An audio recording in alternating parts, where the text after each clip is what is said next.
of them. You're wasting all your time and money on models. Paint what you have. Hello, everyone, and welcome to Model Club TV, episode 82. As always, my lovely co-host, Scott Johansson. How are you, sir? What's going on? Have you recovered from your fall? No, the embarrassment of my fall lingers. Forever. For eternity. Forever. In digital format on YouTube, forever. As a YouTube short, which... Should we even look to see how many views it is? No, the slow motion replay is enough. Are we still at 1.3? Yeah. Yeah, 1,340 views of you falling down the stairs. That's great. Oh, that's awesome. Well, maybe you should put the slow-mo one on there. Yeah, maybe I'll do that next. We'll do that one. I'm glad I wasn't the only one in tears when I put... Oh my gosh, it's so good. Yeah. How's life? What's going on? Doing okay? You seem a bit subdued today. Well, I had a big day, you know. Oh, a big day. We're recording on a Saturday evening, which is finally fixed. Septic's fixed? That's good. Okay. I hope. I mean, I'll know probably in the next couple of days if water starts pouring out of it again, but I think we're good for a while. Okay. Talk right into that, Mike. Eat it, Mike. And what else? Cleaned all my carpets and my couch. Got some new couches, new couch and love seat for the living room. Aww. Yeah. Well, your mom wanted something new. Anyway, what were you, 30 seconds in and I made it? So Yeah. You know, we should talk about that. Talk about what? About our little incident. Oh, we did have an incident. Yes, go ahead. Well, I stopped at our local comic store the other Which day. we both go to. We both go to. And you want to give them a plug, or are you just going to say the comic store? no, they're not paying any money, are they? No, they're not. No, they're not watching, are they? Probably not. No, that's the hell with them. So, I've been going there since 1981. Okay. And now I got to plug them. What have they done for me? You could be nice. What have they done for you? I'll remind Lori that next time we're in there. Next time I'm in there. What should she? Okay. All right. Amazing Fantasy Books and Comics in Frankfurt. See how quickly Tinley Park and Lockport, Illinois location. See how quickly that turned the ire of Lori. To the Frankfurt location and tell Lori that I sent you. And she'll give you a big discount. No.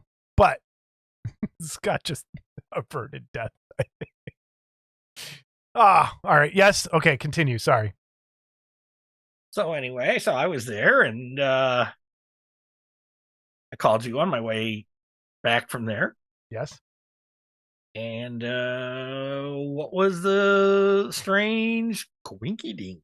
My mom then called me 5 minutes after you called me and said she had called you before me, I thought. Nope. She called after you. Okay. And said she was sitting in the parking lot of Allsip Nursery, which just happens to be within walking distance of the comic shop. And so for a faint moment, I was like, wait a minute. Are they really hanging out? What's going on? So, yeah.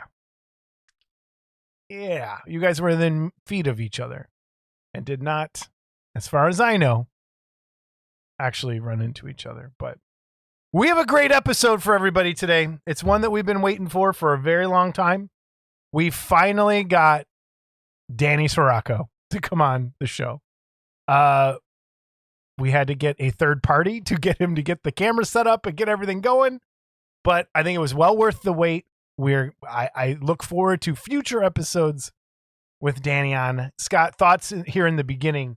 We're going to kind of skip some of the normal stuff and just go right into the interview a lot quicker than we normally would. But just because there's not a lot out in the last week or so. So I felt like it would be just kind of extra stuff we didn't need. But there are a couple of things I want to talk to you about up front, but we're going to get to the episode interview a little quicker than normal.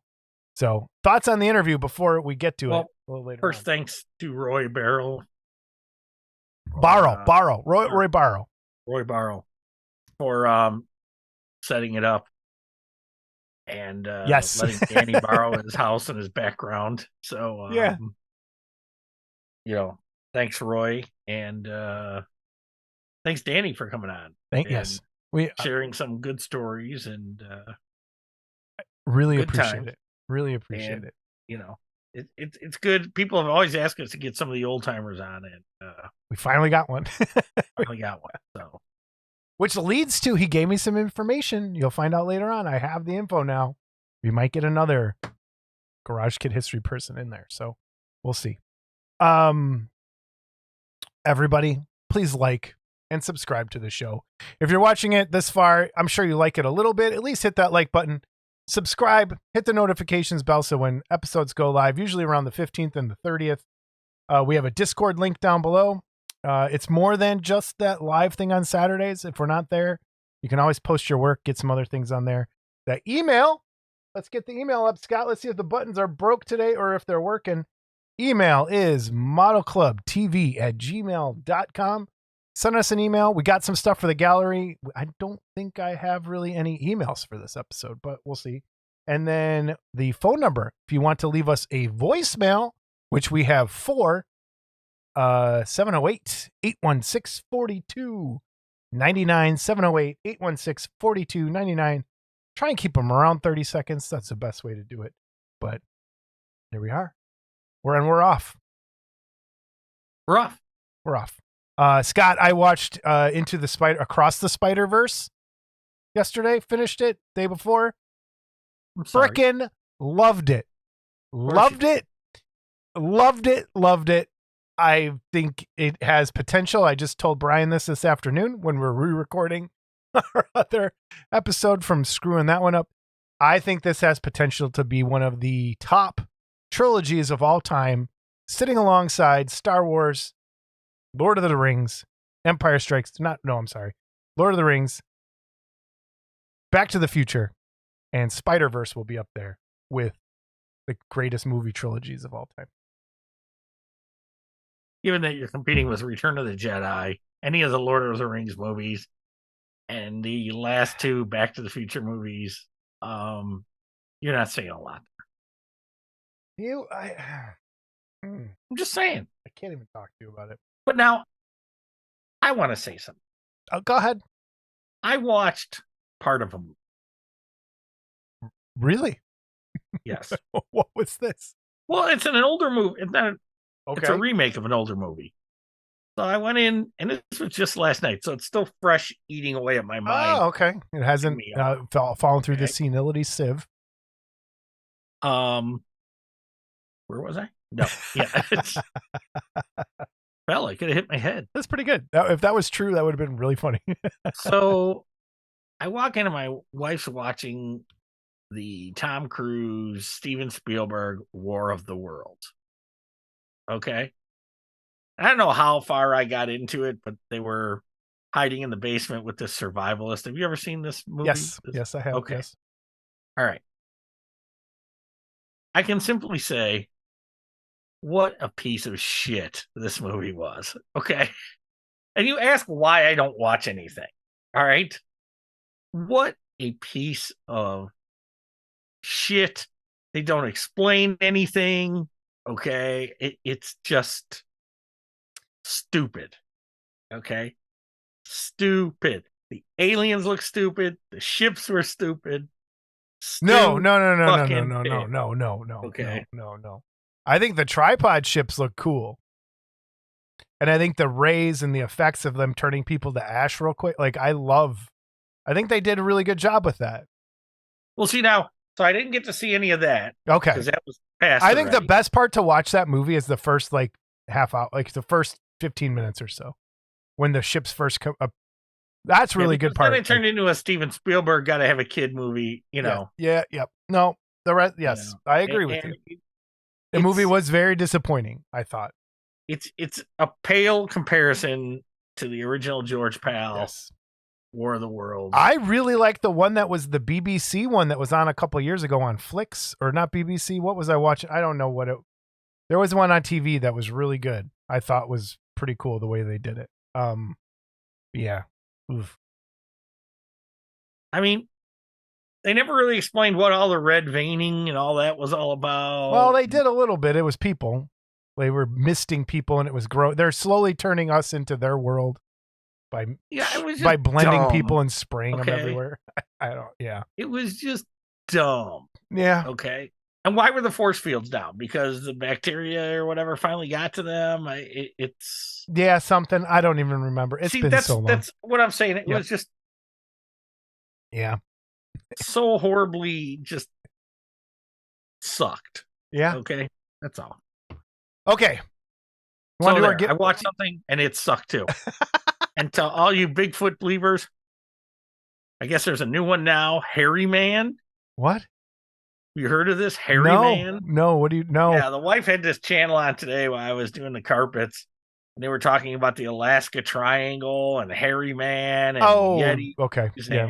And some other place where there's obviously another Loch Ness Monster thing. And it's like, just stop. No, that stuff's all real. It's not real. Take your tinfoil hats off. It's real. It's real.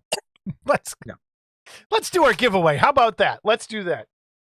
So we have, and let's move. I have a bad feeling about buttons today.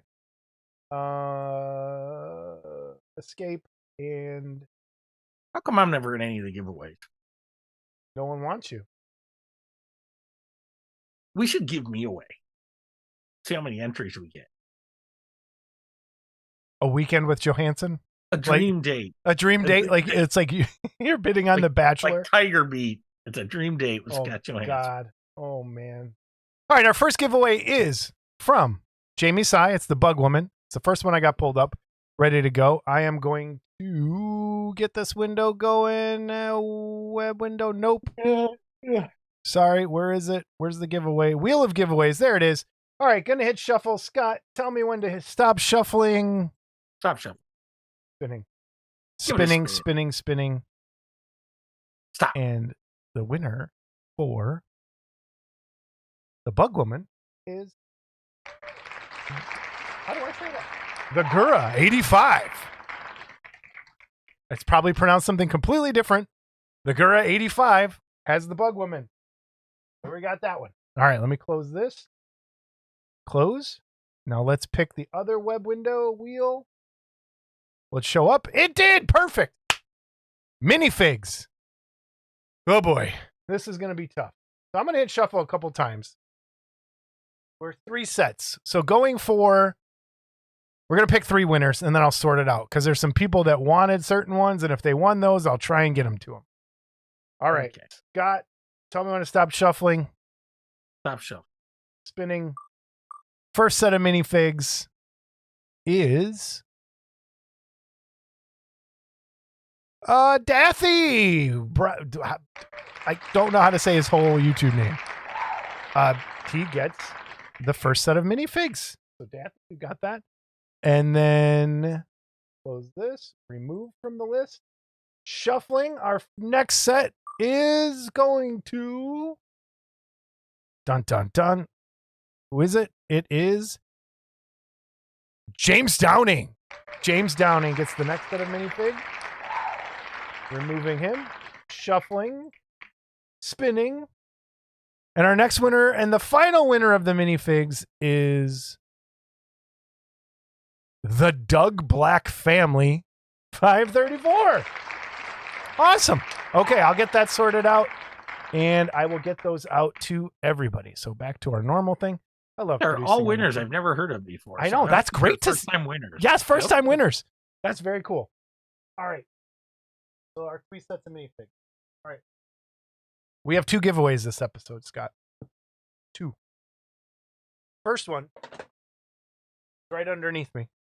The first one's Vlad Petnicki, our former guest and Clubhouse member and artist and model builder, sent us a Ratfink Zilla head to give away. So shifter knob or just a bust. cool. Is this from your buddy? That might be, but that's okay. Yeah, that's totally fine. So we have this to give away, a Ratfink shifter knob, Ratfink Zilla. It's got the fins on the back. So we got this to give away. That's our first giveaway. So down in the comments, type in Ratfink to win that.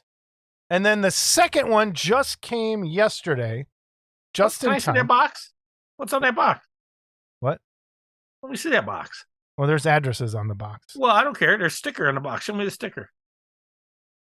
What's that say? It says Bonehead Beard Care. Oh, okay. So that Sure it wasn't a I think- Bigfoot. No, it is not a Bigfoot. It's Bonehead Beard Care. Let me get it open because I haven't even opened it yet. Watch me cut myself. Oh, that's one thing we didn't talk about in the banter. My injury this week. We'll get back to that. So, You sure? from Paul Gill and Jesse Rubin, I did not mess up a name again. We have the old one. The first one, what was it? The ancient one? What did he call it? I don't remember. We have. I know, but he did specifically say, can you make sure you get it right? I got the name. I got Jesse Rubin's name right. Okay. Beautifully sculpted. Here's the base. By Jesse Rubin. Here it is. Ooh.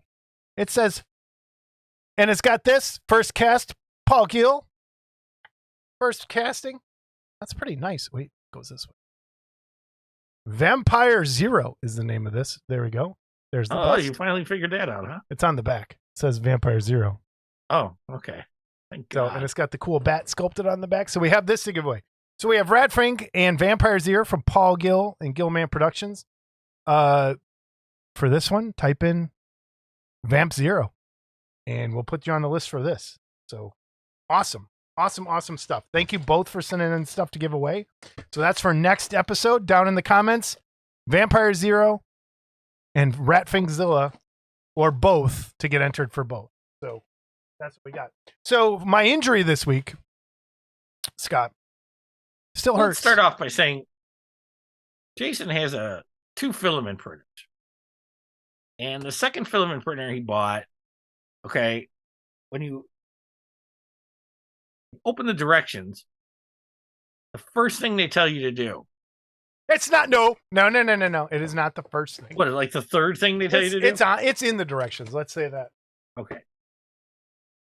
Is to change the voltage over to 120. Which Jason ran for about a week complaining about the machine before he realized he hadn't hit that button. No, it was a day. More than a day. I got it figured out. So, no, you never got it figured out because ever since that printer has never worked right. Now, he's blamed That is true. everything on the planet but himself. Okay. And so, but lo and behold, Finally, it screwed up again, and I had it. I'm like, I'm done. he finally goes and gets another one. I bought a new one. Buys a new one. And of course, he can't just build it out of the box. He's got to screw with it. Okay. No, I He wasn't can't- screwing with it. I was putting all of my additional parts on that should be on there, like the other one. And I had to lift it up to look for a firmware number on the bottom. You have to take a thing off, so you have to tilt the whole printer on its side. Oh, okay. So what And happened it's- when you tilted it on the side? So I have it on a bench that's about chest high, waist high.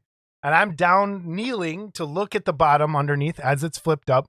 And what do? I drop something. I dropped a screw. Of course you did. And when I went to pick up the screw, I let go of the printer and it became unbalanced. And as I was coming up, clunked me right in the head, fell on my head. The whole 3D printer basically fell on my head. That just hurt my neck, actually, when I did this on my head. I have a propensity to hit my head and hurt my head nonstop. And it crunched my neck. Like I heard it go. So that was Crackle. both of your propensities at one time, dropping stuff And hitting my head. your head. All in this matter of 5 seconds. And then the very next day, I went to get something out of the back of my car. And it's, for some reason, I think there's nothing above my eyes, is how my brain works. You know what? I would bet money there's nothing. I know.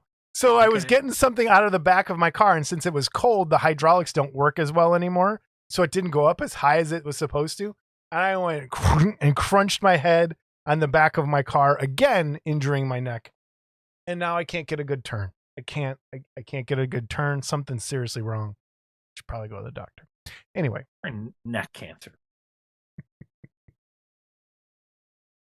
All right. I want to announce something we've been talking about for a while. And we finally picked a date. And the live holiday special, the Model Club TV holiday special, will be December 30th, 7 p.m. Central Time. That's a Saturday. It is a Saturday. I hope Scott can make it. If not, you'll replace me with that house. Yeah, well, he'll be there. It's going to be a big family affair. So what I'm thinking is we will have, Brian will be on, you'll be on for the whole time. Well, all three of us will be on. And we could bring in some special guests. We send out links and bring them on and just talk to people over throughout the evening. Do some live chat. I was thinking ask us anything questions. Go for a couple hours. See how it goes. Spend that Saturday evening. Cool. Yes. You know what would be cool?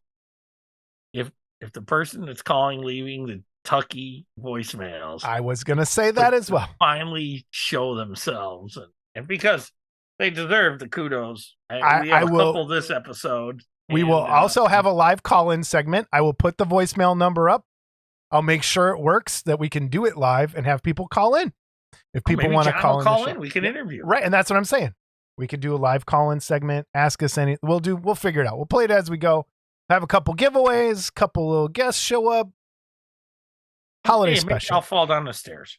Yeah, yes, that would be awesome. Live stunt work from Scott Johansson. Well, and back to my comic store. Lori at the comic store had a fantastic idea, and that is I should fall down your stairs and sue you. Okay. No, that's not fun. That's a great idea. That's not fun at all. That's a great idea. Sue me for what? Like, I don't know. You have more money than I do. That's for your car that sucks down 8 gallons of oil a week. Oh, that thing's a beauty. All right. So yes, the live holiday special, December 30th, 7 p.m. Central Time. It is a Saturday evening, depending on what part of the world you're in. Could be morning, could be late evening. Who knows? So let's give it a try. I think we'd get wasted. Well, I will during this thing and see how it goes. That'd be great. Yeah. Then hey, just so you know, this isn't something we can re-record. Okay. Live, baby. Because not like, just so everyone knows, Jason did it again. Twice. Okay. In 82 episodes that he had to re-record with Brian, which will be live just before this one, a week late. Anyway, so let's get to first things first. I want to share these pictures from Rob Madison. He sent in some completed painted pictures of Scott's and Mike Parks's estate's large mini Godzilla. What do you call it? So this is the Godzilla. There's very few people in the world I trust more than Rob Madison. So I gave Rob the files to print himself one. Okay. And Rob didn't print it big. He printed it the size it was scanned, which is the size of the original. Oh, cool. Okay. So this is a definite one-of-a-kind piece that's out there because it's the only one at that size. Okay. At this time. So anyway, Rob put this together and painted it.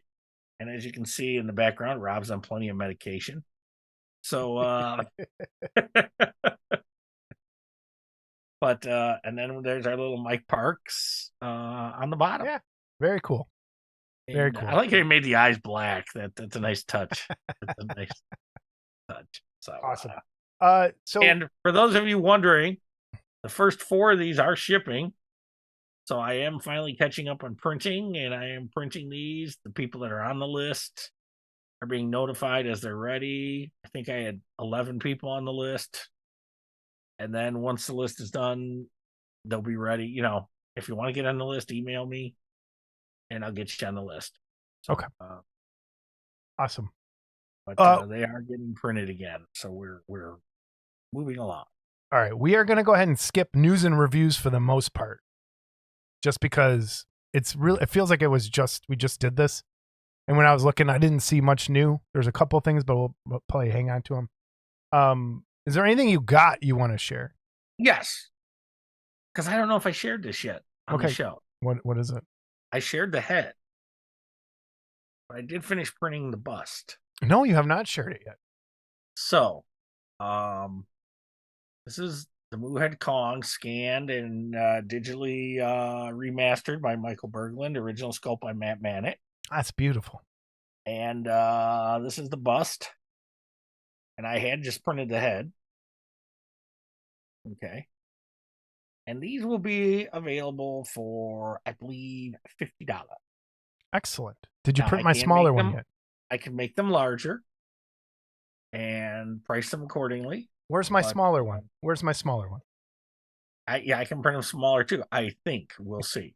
So there's more of this figure to come. Yes, but that looks fantastic, man. But this is, I just wanted to see how it came out while I was doing other printing jobs for other people, because God forbid I print for myself.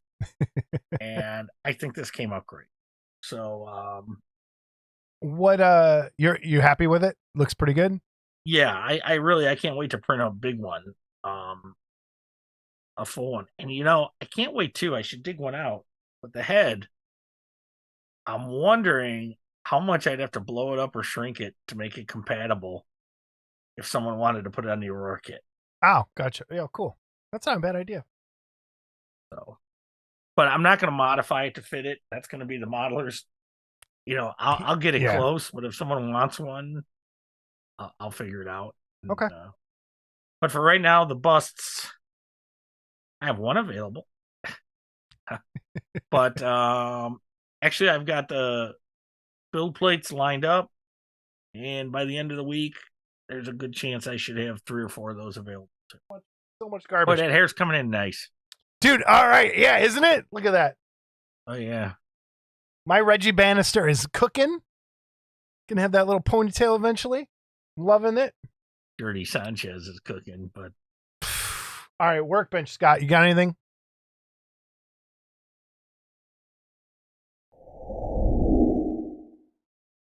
No. I do.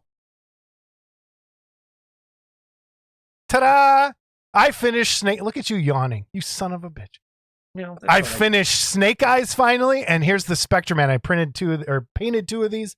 But I painted 2 of these, one for a friend and one for myself. Finally was able to take pictures of Spectrum Man today when I did the Snake Eyes, but I just finished Snake Eyes the other day, and it's a gift anyway, so it's leaving the house. But, I hope you don't have to ship it. No, I'm going to just bring it to him. So I am very happy that thing is done and over with, because I don't like snow. Don't like painting snow. So turned out pretty good. You said you don't like painting snow. Snow looks good. How about black? Do you like shading black? Well, it's tough. So there's so many different kinds of blacks on there and dark grays in order to separate certain parts out from one another. It's tough when something has to be all black, because you don't know which way to go with some of it. Some of it should be shiny, some of it should be glossy gray, some should it's tough. And then you have a white wolf on top of snow, which you have to differentiate those as well. And I like that he's not stark white. Yeah. That worked out very well. Thank you. I think it did turn out pretty good the way I'm. Can I ask a question about that wolf? Yeah. And maybe this has been answered. Did it have genitalia? Was this the wolf that had the genitalia? Wait. Let me get it to full screen. Don't break it. Come on. Let me get to full screen. Jesus.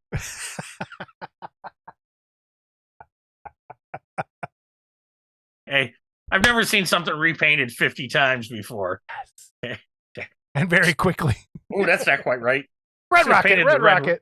The Red Rocket, the lipstick on him. That would have been great. All right, we are at our guest, Danny Soracco. Speaking of lipstick. Yeah. Speaking of Red Rockets, we got Danny Soracco, Garage Kit legend of Dimensional Designs, one of the early pioneers of the hobby, and I think the conversation went great, and I hope everyone enjoys it as much as we did shooting it. You wearing the same shirt you did when we interviewed him? I did. I tried. Yeah, I had no idea what I wore, so I don't care that much. You're ruining the movie magic. So before we start, anything you want to say? We have continuity issues. When I first got into resin casting, because understand I was into resin casting before Garage Kits, because I was casting two of the rarest Aurora kits at the time. And that's when I first spoke to Danny Soracco. And so I've known Danny since way back. And, we touch on it a little bit in the interview, but I don't think I finally met Danny at Wonderfest years later in person for the first time. But Danny's always a hoot to talk to, and got some great stories. And there's plenty more stories. I'm just gonna say, if you met Danny for the first time, you'd swear he's an Italian from New York. Okay. And so when you find out he was born and raised in California, it's mind-boggling. Let's get to him. Danny Soracco.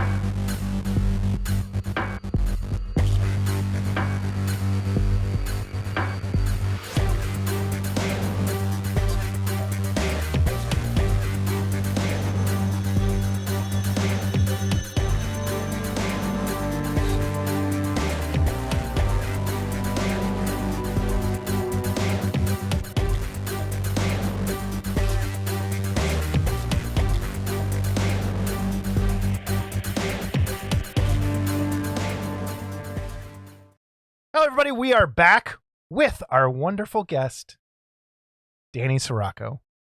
How are you, sir? Good. Hello, Scott. Hello, Jason. Start your interrogation. Yeah, we should have put a big light over him going, okay. Swinging back and forth. All right, we Soracco. have ways of making you talk and smoking. We sure do. How are you? What's up? Good. Good. You good? So for people that don't know, what part of the world are you in? Where are you? Ukraine. No. Keep your helmet on. Keep your helmet on. I'm in the USA. All right. That counts. USA works. My first question, how the hell did you get into all this? Where did it start? When was your first inkling hey, that model kit's pretty cool? How did it start? Okay, long story. I'll give you a short version. That's fine. I always looked into monsters. Not the Terry Webb short version now, the short version, right? I was always into monsters when I was a kid. I always liked monster stuff. And I mean, I think probably the first thing that I started making was, creepy crawlers and, people, the Mattel stuff, the little thing maker machine. And actually, when I was a little kid, I used to try selling them in front of my house. I had a little table with 5 cents, 10 cents. So I guess that was the start. And then I always collected, monster stuff, magazines, of course, the model kits. When I was a kid, my father would, I'd sit there with the box and he'd paint them. And when I got older and I got back into kind of, I should repaint these model kits. I'm sorry that I did, because the one kid, the first thing I stripped was a Aurora mummy, because he painted it just like on the box, that blue with the red dripping blood. And I repainted it. And to this day, I wish I would have just left that one alone. For nostalgic reasons, I should have kept what it was. But I still have maybe about 5 or 6 of the ones that he painted. Some of the other ones I blew up with firecrackers, when I was a kid. So then, later on, probably around the 80s, I was working, was a waiter down the wharf. And it was a jazz nightclub called Spats. It had jazz music, live music. It was a really high class restaurant. and they had barbecued food. So you have all these people all dressed nice, and you had to give them a bib to eat barbecued ribs. I could never figure it out. But anyway, guy walked in. It was one Halloween, and one of the bartenders tells me, "Hey, look at this guy. Look at this guy's face. The guy's one side of his whole face was all, it kind of looked like the Professor Deemer from Tarantula." And I go, "Wow, that's cool makeup." No, we're just talking. About a week later, the guy came back into the restaurant. And, we started talking. I told him I collect masks, and he made masks. So when we talked, we decided, why don't we start somewhere we could sell masks, right? So that's how Dimensional Designs first started. It was me. His name was Steve McGrath. He's passed away since. And the third guy was a guy named Mitch Heinz. And the first thing we made, we did a 3D 49er on the T-shirt. And I think back then they were like $39.95 we were selling for. And we had a surfer, killer whale. And then I did a couple of designs, like a hand ripping through the chest. And at the time, there was a couple other guys making masks, Steve Wayne and a guy named Matt Rose. They had a place called Bizarre Creations. And he kind of showed us how to do the 3D shirt thing. So we were just selling masks, 3D shirts, shrunken heads. We had a line called Shrunk Punks. They were all like punk rockers, shrunken heads. Wait, what year was this, do you think? Like 85. I remember those 3D shirts. I remember they were like ripped shirts, so it looked like you had like exposed like the ones I designed one was called Instant Tourist, and it was just like a 3D camera. It looked like you had a 35 millimeter camera. That's cool. And then there was a hand, and then there was. I remember the hand one. I totally remember that. Well, it was funny because my partner would get pissed off because he sculpted these beautiful. Like he had one that was a surfer riding the tube, had like the wave curling over, and then he had a killer whale, dolphins. I just stuck my hand in a block of cement and molded my hand. Used the fingers, and that was the best seller. He's like, you didn't even sculpt the thing; it's just your hand, And then I realized, well, it's just the idea that sells. And then we made some masks. We had one mask that had 3 eyes. It was called Peeping Tom. And, I did like 4 or 5 of them. He did 4 or 5 of them. And Mitch Heinz was just the guy who would paint stuff. But he painted like Norman Rockwell. And I told him, "You're wasting your time here with us, You should be selling, yeah, painting." So he ended up leaving. And then after a few years, Steve left too. And, at that point, it was just our sales were seasonal, Halloween, Yeah. I go, I got to think of something to sell all year round. So I guess it was probably before maybe 85, 86. A friend of mine told me, "Hey, there's this guy, he was into car models. This guy's got a bunch of model kits for sale. I'm going to go over his house and, see what he's got, the old Aurora stuff." I go, "Okay." He goes, "You want to come?" I go, "Yeah." So the guy was Joe Garcia, and he started Golden Era Models. They put out that 6-finger kit, right? So it was funny because when we went to his house, the first thing the guy said to us, I'll never forget, he opened the door, he goes, "Keep your hands in your pockets." Like, what are we going to do, steal like a snake off a model kit or something? It just, that irked me, Yeah. But, we went and saw his collection. My friend bought some car models from him, and he showed me Model and Toy Collector. It was just a little, paper pamphlet, right?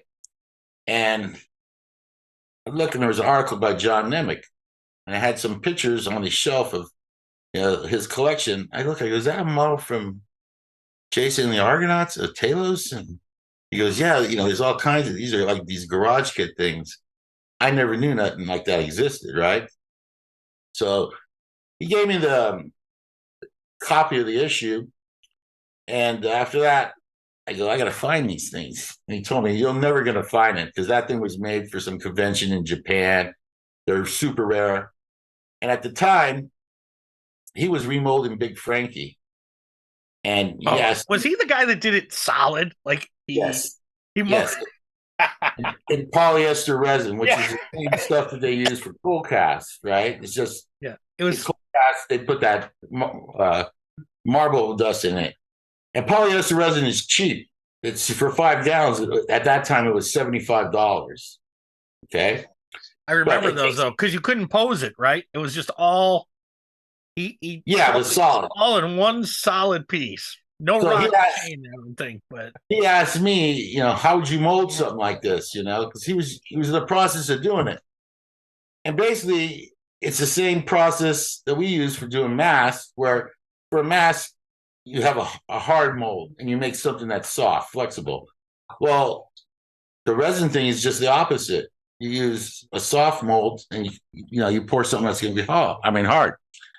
So I told him, I'm going to try to find one of those Talos model kits. He goes, good luck. You're never going to find it. And I didn't even know about the Billiken stuff, but I saw in that article, there was some Billiken stuff on the shelf. I think it was a Cyclops too. I can't remember, but anyway, he goes, oh, the rare one you're never going to find is the Ymir from 20 Million Miles to Earth. That's like the holy grail. I said, but I know these guys, these other collectors that have, I think it was the Centaur, Medusa, and maybe the 3 Ghosts, all by Mermaid. And he goes, they'll let me borrow those to mold if I find those other ones. Because they want a copy of the other ones. So anyway, make a long story short, I find the Talos. I started, back in those days, it was just toy shop. There was no internet. Right. There was a place that was called Wolfpack Models. The guy had mostly military models. The guy was in the military, and he had the Talos model. I paid $60 for it. And that was the first resin garage kit I ever got. And I remember when I got it, I showed my brother, and he goes, you paid $60 for that? Are you crazy?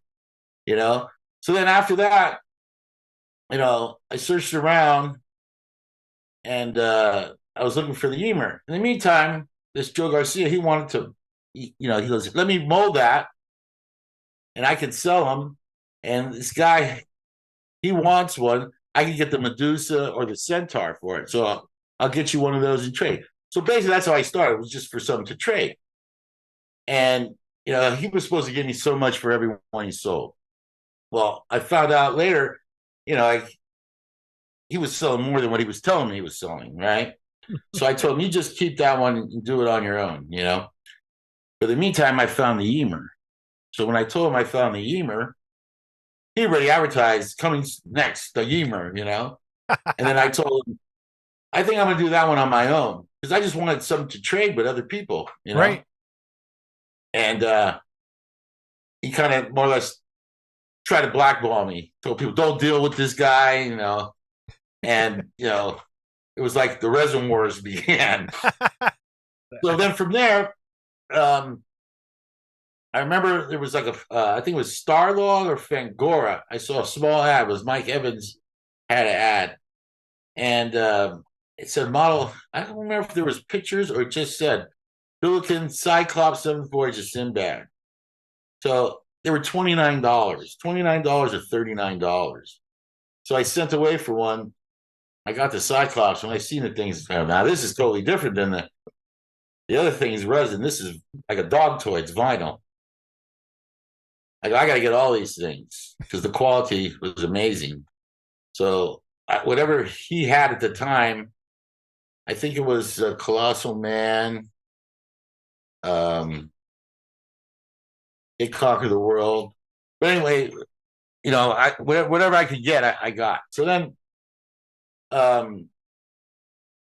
go, I got to get more of these Billiken kits, So I'd gone to a toy show, and there was a toy dealer that was called Come On in My House. And they had a sign saying, we do buying trips to Japan. I used to buy from that guy. Yeah, I know that. Yeah. I didn't even know what a Billiken kit was. I brought in the directions. It had the address and everything. Yeah. And they start carrying all the Billiken stuff. So then everyone was getting their Billiken kits from them. So I remember when I was at Joe Garcia's house and he first showed me that catalog, he goes, this guy in LA did this. And he showed me a picture, and it was Jeff Yeager's Curse of the Werewolf. And he goes, look at this. I said, wow, that's really nice. So really, the only guy making resin kits, Jeff was like probably one of the first guys that really had a good quality, resin kit. I want to interject here real quick, Dan. This is all too before recasting was the bane of everything. There was nothing to recast. Yeah, there was nothing to recast. I mean, if you got something, it wasn't like this big hobby that you were hurting or anything. Yeah, like I said, those things like that Talos was only sold at a Wonderfest show in Japan, I was told.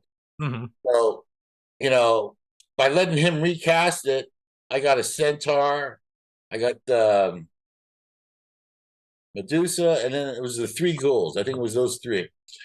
But then, I started thinking about, why don't we start making this stuff over here? That stuff I could sell all year round, So if you look back at some of those old, I think, Kid Builders or, Mall and Toy Collector before it became Maisie Figure Mauler, I think there's an ad that says, coming soon, I Married a Monster. Oh, it was the Morlock. I think it was the Morlock for the Time Machine. Mm-hmm. First, U.S. Garage Kit. I have an ad in there for something. And shortly thereafter, I met Randy Bowen.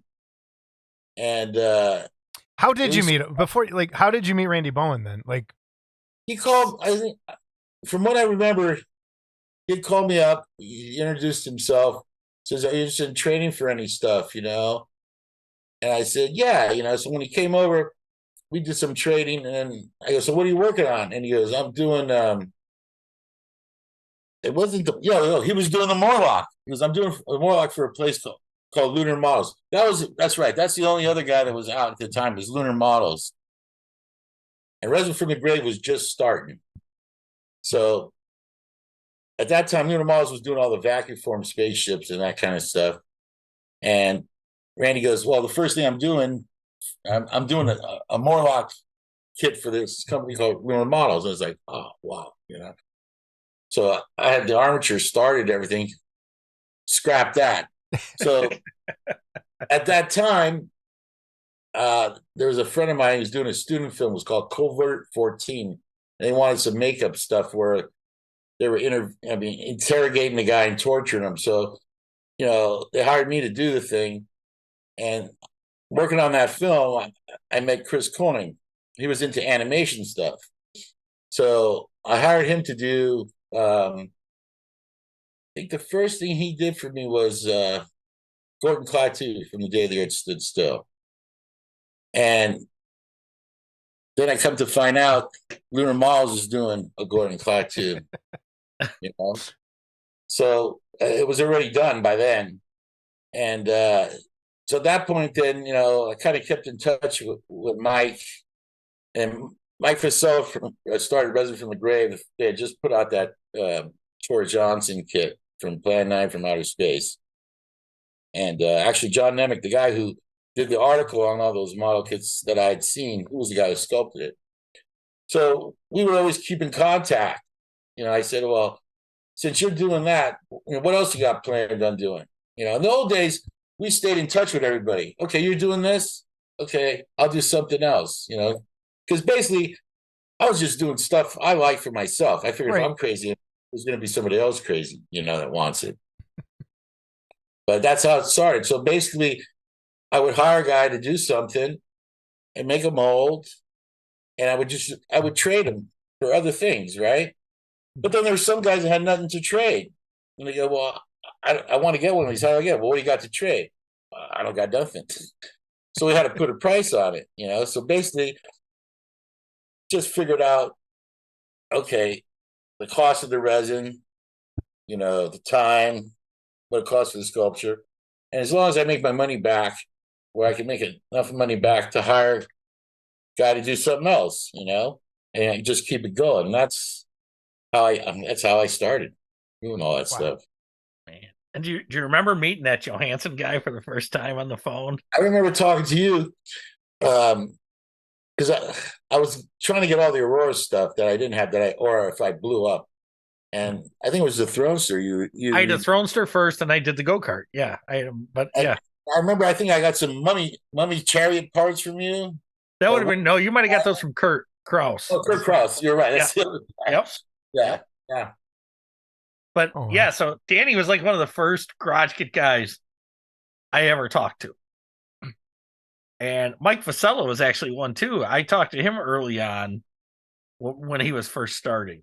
And, it should be noted, and you did too back in the day, but man, Vasello used some big names back in the day. Dennett and I liked all my. And it was and funny because Yeah. if I go to Mike's house, he'd have all my. Because the deal I had with Mike was whenever I did something new, I just sent it to him. And whenever he did something new, he just sent it to me. And if I go to his house, he'd have all my stuff built up and painted. And, in my house, I have all his stuff built up and painted. Very few of my own, my own things. How much stuff do you actually paint? Are you more of a collector when it comes to kits? We'll talk about other collection stuff later. But when it comes to model kits, do you build and paint a lot of it, or are you just? I try to, like the last stuff I started doing is a lot of times in the old days, I literally would take a box. I put all these build-ups, a big box, right? I put as many build-ups as I could in that box. I fill it up with popcorn. I put a sheet of cardboard on top of that, layer out a whole bunch of other build-ups, fill it up with popcorn. I shipped that to a show.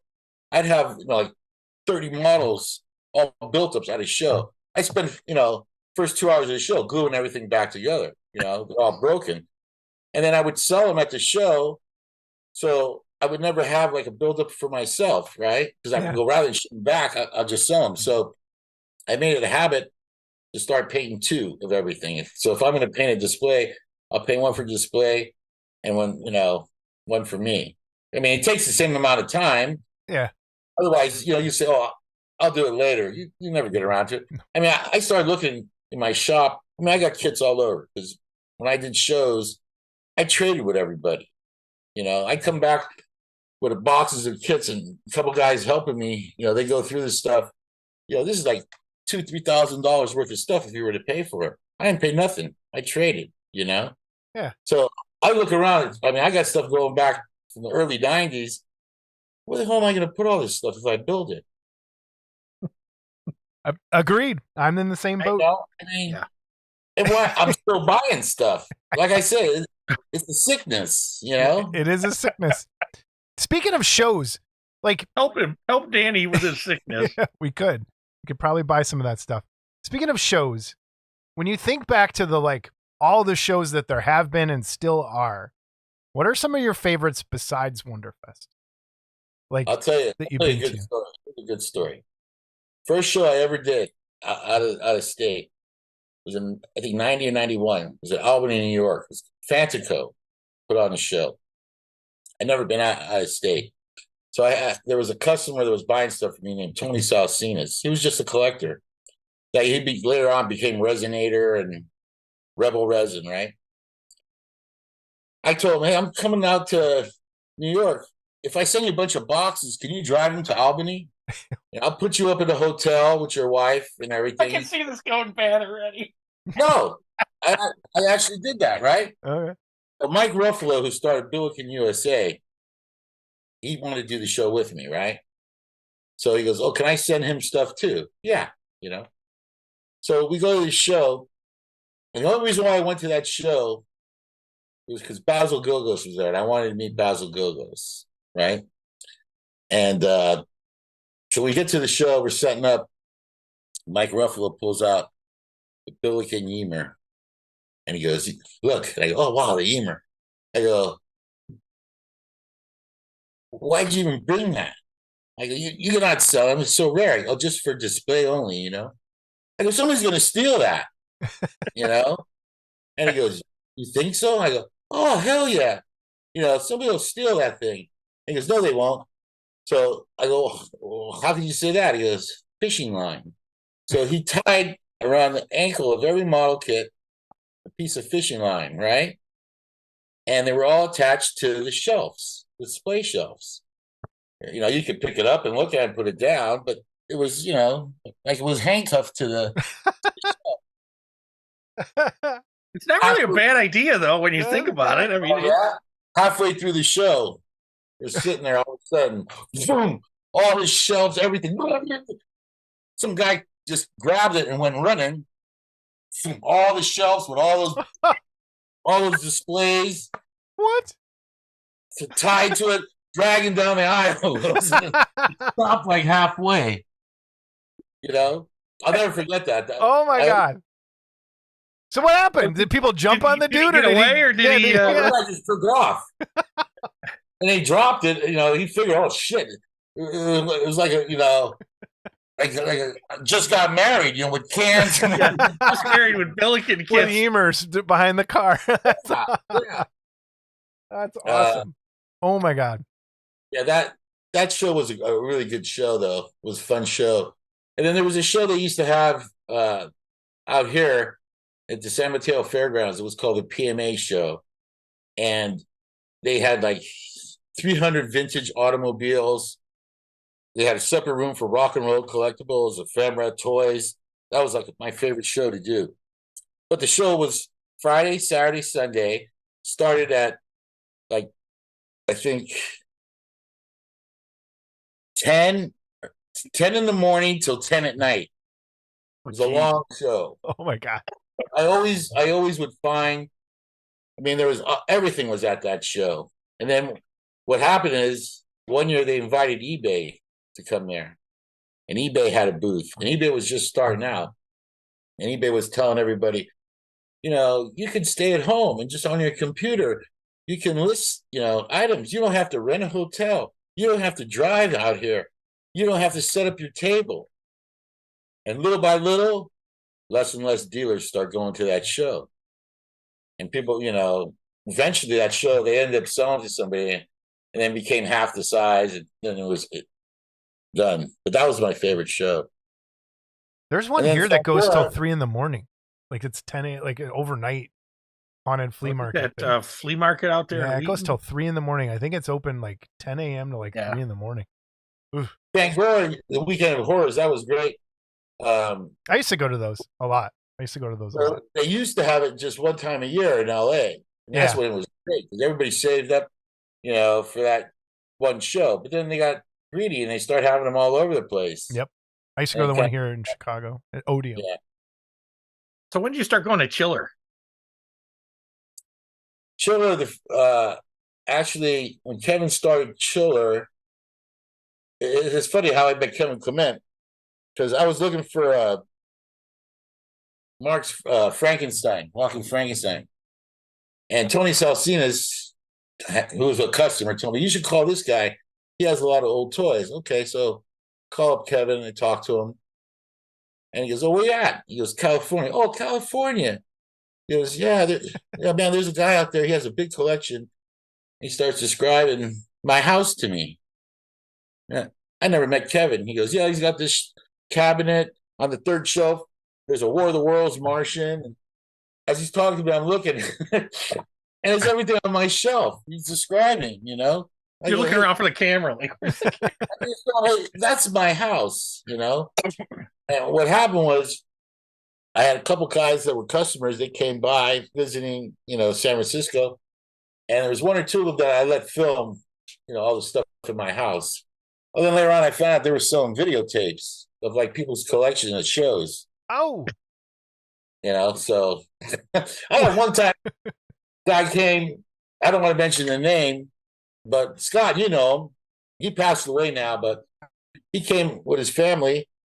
And I think I was going to ask about this story. Is that our friend that taught me how to cast? His first name was Bill. Oh, that Bill. Okay, I was thinking somebody else. Okay, yeah. Anyway, the guy was with his whole family. I was at the mailman. I hear him come up the stairs. Like, oh, okay. Hold on a sec. So I walk out of my house and go get the mail. Boom! They closed the door. I was locked out of my house. They're paying. Open the door. Nobody opened the door. His whole family was in my house. After that, it's like, I don't think I want to have anybody over anymore. Hey, fill in their pockets. Yeah, we'll be right there. We'll get it in a minute. Oh, no, he was a good guy. He was a good guy. He was a good guy. I was going to ask you about the gentleman that taught me to cast, who was a complete character. Oh, I know who. Mr. Mark Stalick. And super guy. He was a good guy, but he would go to Chiller, and I think Danny was the one that told me he'd put on a freak show. What would he do, Danny? You know what? The one time he was there, he put on the freak show. He goes, "Hey, I'm going to do the freak show." I go, "What do you do?" He goes, "Oh, I, eat glass. Put a nail in my nose and all that." "Oh, great. What time are you going to do it?" He goes, "Well, before the Dead Elvi play and all that. In between acts." Okay, so we went out to eat. I came back. I missed the whole freak show thing. I was pissed. I go, "Man, I missed it. Don't worry. I'll give you a private show in your room." So he goes, "Because I got to shit out all this glass. You mind if I sit in the bathtub with hot water for about an hour so I can get rid of all this glass?" I said, "Okay, fine." But I have it on tape too, Scott. Oh my God. And it's like, up close. He ate the glass. He did the nails. He did all that stuff. He was a good guy, Mark. What do you like putting? Didn't you tell me he was poking himself with pins or something too? Or Yeah, yeah. pins through the arm. But it's funny. Like when he pulled out the nail, and he's going ding, ding, ding, ding, ding. We were just looking. Even my one friend Funyar was there. He goes, "Oh wow," because when he's in that nail, it's going ding, ding, ding, ding, ding. And Mark goes, I forget, there was a certain name, it was a certain kind of little hammer, but it made a lot of noise. And you just hold that nail, and you go ding, ding, ding, ding, and it sounds like it's really going in. It was funny because at that time he had some young girl with him, and they needed someplace to crash. I said, "Well, you could sleep here, So he was sleeping, and then the girl wanted another pillow, and she goes, "Mark, let me have another pillow." He was sleeping. She didn't care. She just pulled the pillow right from under his head. Boom, the guy's head hit the floor. He was, he was so tired from doing the shows and crapping out the glass in my bathtub that he never woke up. But God. those are the fun things that happen at shows. Oh man. I'll tell you another real funny one, quick. Oh, for sure. Mark was a good guy, though. I got to come back and say, first of all, Mark was a great guy. A very intelligent guy. Yes, and also one of the best gravity casters, if not the best mold maker and gravity caster I've ever seen. He taught me a lot, all gravity molds and all that stuff. Like I said, he was a very intelligent guy. He was willing to share stuff. He wasn't one of those guys. "Oh, I'm not going to tell you." He goes, "Do it this way. Angle the piece this way."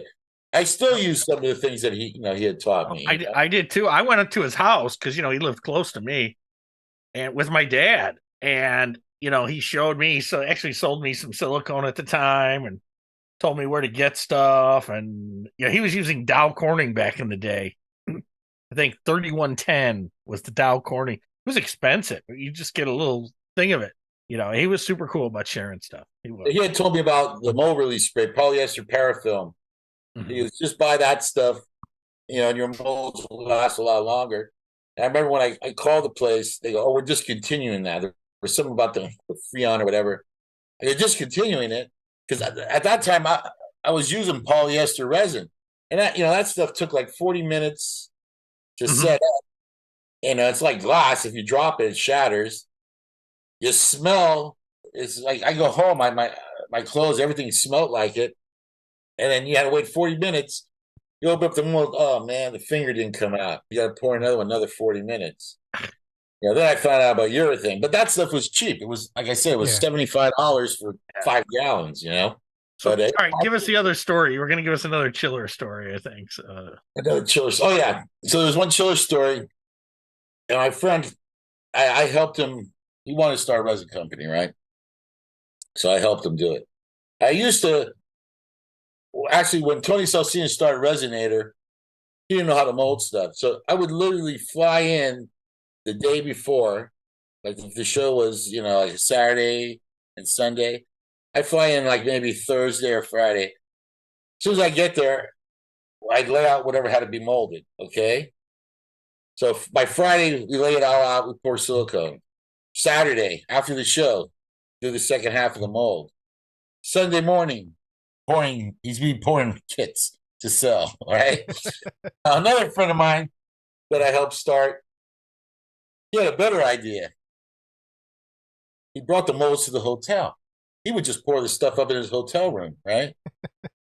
One time, he goes, "Come up here, I'm pouring up resin." Okay, so I go up there, and there's resin all over the floor, the carpet. He's got he's got 10 gallons of resin there. There's resin all over the carpet. I go, "Holy crap," Don't worry. He just slide the bed over, and in the corner of the room, he'd pour all his resin.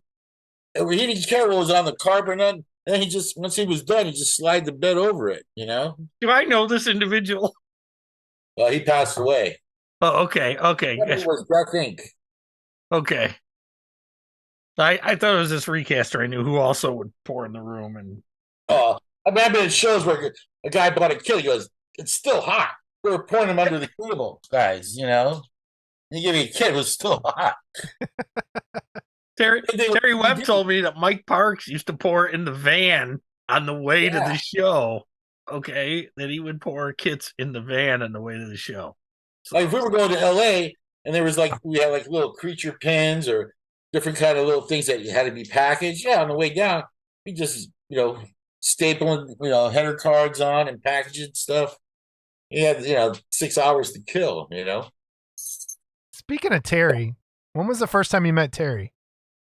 Mr. Terry J. Webb. I think the first time I called him up. Had you seen his books? Were you like, "Oh, that's the guy that wrote the book"? Or I supplied a lot of photos he used for those books. Yeah. Okay.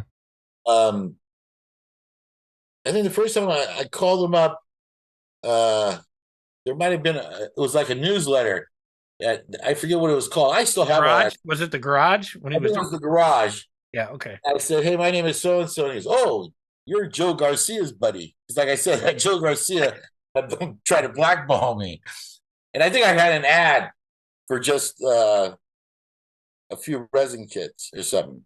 And then, then after that, at Chiller, I used to help judge the model contest, and Terry was one of the judges too.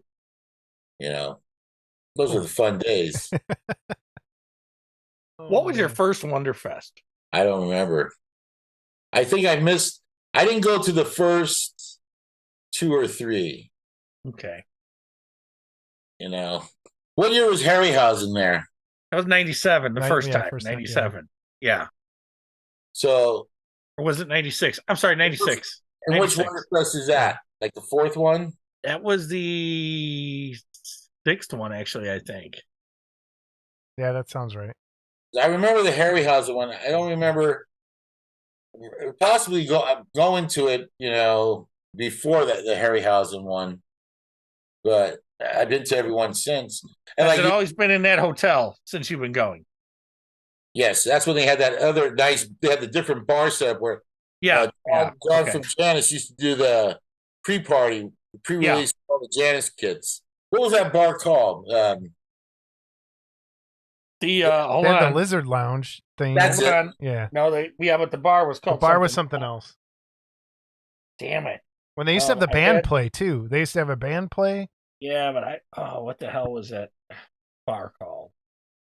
Oh yeah, I don't know. And I've seen it recently because the discussion has been brought up over and over. Somebody in the comments tell us what the bar was called. Well, you had asked me about Chiller. The first show I ever did, it wasn't called Chiller. It was called Horathon. That was the first show Kevin put on. And he had a partner named Charlie. And the first guest they had was Zachary and Jonathan Harris. And then the second year, it was Eddie Munster, and I think maybe Zachary again. And I remember at the time, the security guy, Sean McLaughlin, was the head of security. Somebody had stole this. The other partner for Horathon had brought in a 45 that it was Eddie Munster did a song, Whatever Happened to Eddie. Gun? Oh, okay. I thought you meant a gun. It was a 45 record that Butch Patrick did. It was called Whatever Happened to Eddie. It was like a punk rock song. And the guy wanted to have, Butch Patrick sign it. And somehow it got stolen from where the security office was.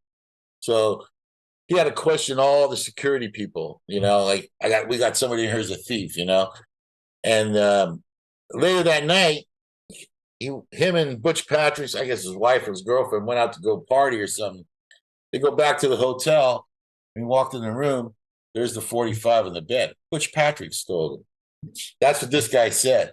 And he got pissed off because he accused all the security guys. Yeah. And ended up the guest was the guy who stole it. According to him, that first Harryhausen, the first Harryhausen was the 7th Wonderfest. Okay. I'd been to a few before that then. Yeah. So the other ones would have been in the Holiday Inn though. They would have been in a different hotel. So dude, I don't remember. Yeah. Yeah. Plus Harryhausen was there twice. So it could have been the second time. Yeah. I didn't go to like the first, second, or maybe third one. Am I right? Harryhausen was in 03 as well. So he was 97 and 03. It was Harryhausen. So. I think the first time we went, I might have been with Canito. He did the Greenhorn and Cato. Okay. And, yeah. I remember those. I remember because we got the table. He said you can't sell anything in the hotel room. Then we got there. There was signs all over. Bottles for sale. Go to room. Something was Wayne and Dane Hansen. He had all these ads. Every floor the elevator went. It said bottles for sale. This room. That's why I met Wayne. But that was the fun of meeting everybody. Because back then there was no internet. You play shop, and then you just networked. You talk to people. You know. My first Wonderfest, I didn't meet anybody because I was too nervous to talk to anyone. I think I've talked about this on the show. Like Larry Brackney, I was so afraid to go up and talk to him just because I knew all these people from the Gremlins list, but I would never, I just couldn't go up and talk to him. So I was like, oh, there's that. I know who that is. What's funny about Gremlins, I talked to a lot of guys. Back then, I'd have my wife type, we do chats or whatever. She would type my response or whatever, right? And I need a secretary. When I was doing Chiller, hey, I'm doing Chiller. Oh, we're going to Chiller. Okay, well, come by and say hello so I can put, a face with the voice. And nobody, I see these guys with badges and Gremlins in the garage. Yeah. But they're afraid to talk. That was me. I remember Chintzy was really one of the only guys that, of course. Came up and I talked to. I still, see him in one place every year. And then you run the other way? Oh, he's a good guy. But, then that Gremlins thing, he ended up just closing it off, and I think he gave it to his niece or something to run, But at the time, that was like the only garage kit thing. You don't have contact info for Dennis, do you? That ran Gremlins? For Dennis Bohm, right? Is that how you said it? The guy that Dennis ran Bohm. Gremlins in the garage. Yeah. Oh, dude! If you can try, I want to get him on our show to talk about it. I sent who I thought the only contact info I was able to find. We could edit this out. I sent him an email and never heard back. So I'm not sure if it was him or not. So I'd love to get him on at some point. Yeah, because actually, my the website when I got the website, for some reason I got the name through him, and then he had told me, you might want to put everything in your name, because it was still under a Gremlins in the garage thing, Yeah. And I know a couple of the emails, I had problems. I had a hard time switching it over to my name. And, I had to get the okay from him, and I had to prove, he agreed to it, And I know a couple of emails I have about 4 or 5 emails, but one of them is going to be good. Okay. Yeah, that's no problem. It's worth a shot. It's worth the shot. You should have him on. I'd love to have him. I'd love to have Dennis on. That'd be awesome. Yeah. I don't think. Were you on the mailing list too? When that first started, did you get on that? You'd get home and you'd have 100 emails from Ed Boakley fighting with somebody. From Ed Boakley fighting with someone, or it was crazy. It was crazy the early days. I never did a lot of internet stuff because I joined. There's a couple of music sites where guys were trading, recordings, rare recordings. Mm-hmm. And, I listed like 3 or 4 things that, like I had live stuff I wanted, looking for traders. And I start getting hundreds of emails every day. Kiss sucks. I didn't join anything to hear guys bashing people. I just wanted to join to trade with people. And I met like 4 guys, and I stayed in touch with those guys, and we just traded, CDs back and forth. But even like with the Gremlins thing, I'd only go on like maybe once a week when they had like a chat thing just to answer questions. Man, it was. I remember the chat. I remember the chats too. It's so weird how different the internet is from when it started. Like how innocent and not innocent it was, because it was never innocent, but it was so free and open, and you could kind of do whatever you wanted. And now it's just you're kind of corralled into certain spots. But when I was doing eBay, nobody knew what eBay was. I remember the very first thing I ever bid on eBay. It was a postcard signed by Boris Karloff, a 1932 postcard or something, and I was the high bidder. Up until the last day. Like, oh wow, I'm it was like $90, $80, and at the last second, bam, I got beat out by $2. And I'll never forget, the guy's name was Stryker. Dude, the vengeance trying to find that guy for all these years. Oh, bitch. And then I learned a lesson. Tattooed on your arm, Stryker. I learned a lesson. You don't bid on until the very end. Yeah. Bid early, and somebody else is going to bid, and you end up bidding more and more yourself. So then what I would do is, if I wanted to win some, I wait till the very last minute. I throw in a bid. As soon as my bid went in, I go back, and I throw another bid for say the thing was $150. I would always go like 152 and 33 cents. I was an oddball, but it was a backup bid. Enough to where if somebody outbidded me, by the time because I wait till the last second. Now they have snipe programs and all that. Yeah, that's just not fun anymore. It's just. Yeah. But I remember eBay. You would search. Let's say you search garage kits or resin kits. Okay, you'd maybe get 100 hits when it first started, and that was it. That's all you were going to see. I remember searching King Kong in the early days. Maybe you'd get 3 pages of shit. Now do it. Holy crap! It's. Well, like I said, when I started, it was me. Like that Fantico show that I did, where they did the thing with the Yeamer. The only other guy that were models was Daniel Fay. I think Screamin' just had the Freddy. It was just Billiken USA, me, and Kim Ito. Actually, Kim Ito, I met him there was a good show. It used to be down the Buena Park. It was a rare model kit expo. They had everything there. But the guy who ran it was really weird. It was like, I think $2 to get in, okay? If you gave the guy $1.04, you weren't getting in. No coins allowed. No coins accepted.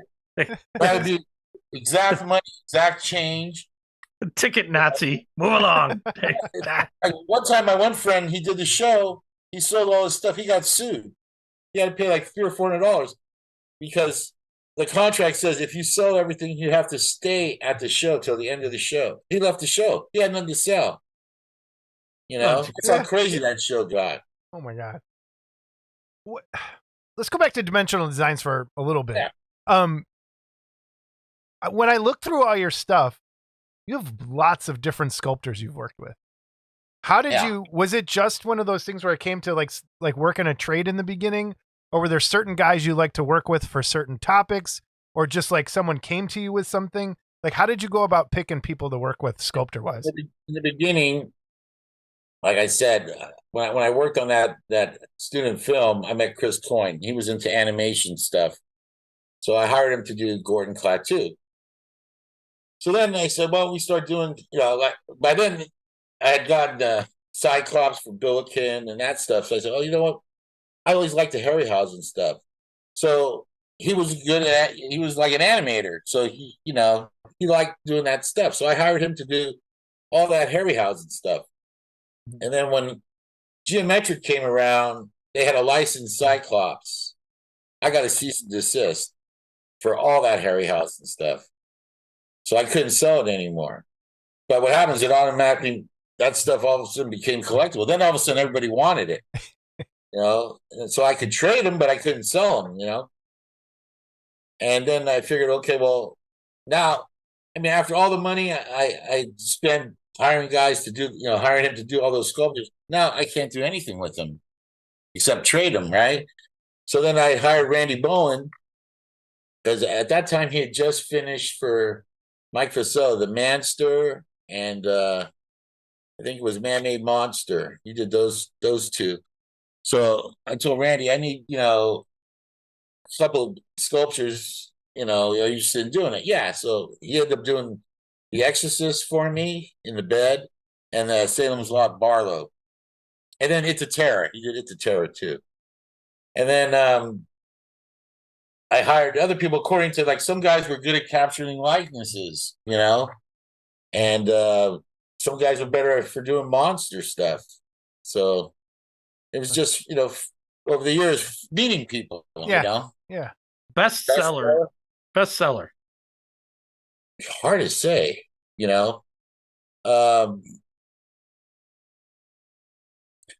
I would say, if you look at, in terms of a series, the Midget Monster stuff did really well. Mm-hmm. And over the years, I had a lot of guys offer to do them for me. But, the Midget Monsters, the way it started, Randy Lemper sculpted that little Frankenstein as a gift when my daughter was born. I go, this is really cool. You should do more of them. And then he goes, yeah, okay. So he did Dracula.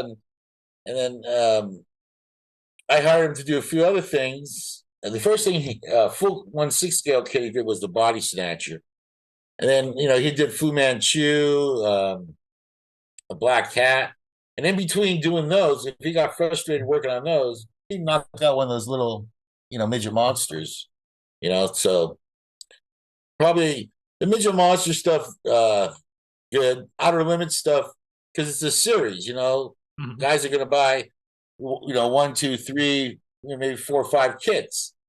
It didn't start out that way, but our friend Phil Kupka had most of them, didn't he? Well, matter of fact, Phil, last time I talked to him, he would always call me up going, when are you going to have another Outer Limits thing done?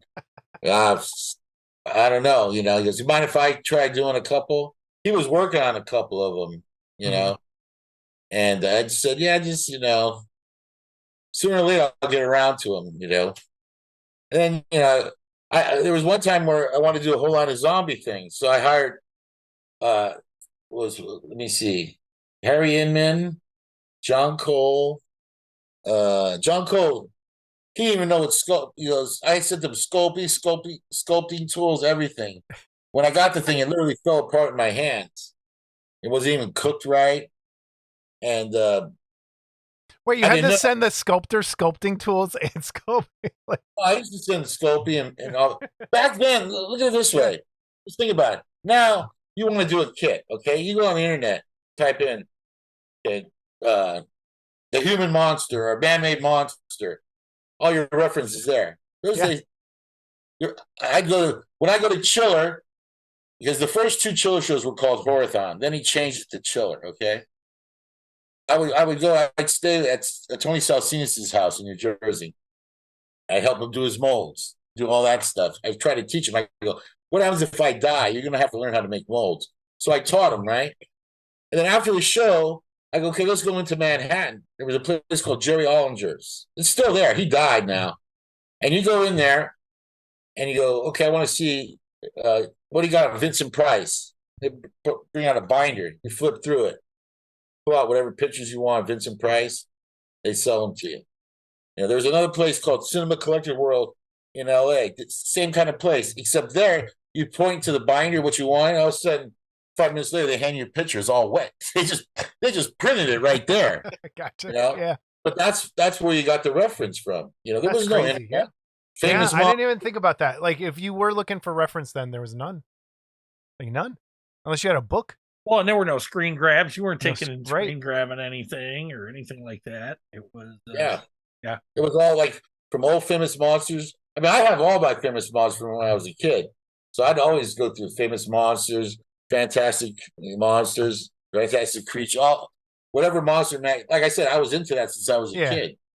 You know, but again, I just would always do things that I thought if I'm crazy enough, you know, to like it, there's got to be somebody else out there that's crazy, you know, to like it like me. I think when we did my one of our What's in the Bin episodes, the midget monsters, I think I did pull all those out. So I think we did show those. I'm telling you, that's what I really enjoy because it reminds me of me going through stuff. You know, like somebody go, "Hey, you have this kid?" I go, "Yeah, if you want, I'll sell it to you." But I got to find it, you know. And like I said, when I went through a divorce, I kind of compacted everything into one box. So I could open a box. It says one thing, and it'll be like, "Oh, I forgot about this." You know, I forgot about that. A lot of times, I find something else when I'm looking for something completely different. You know. Danny sold me one of my most controversial shirts I ever had. I was going to talk about that. Go ahead. Yeah, the King Kong Died for Our Sins shirt. Loved it. And man, so many people would look at me. The story.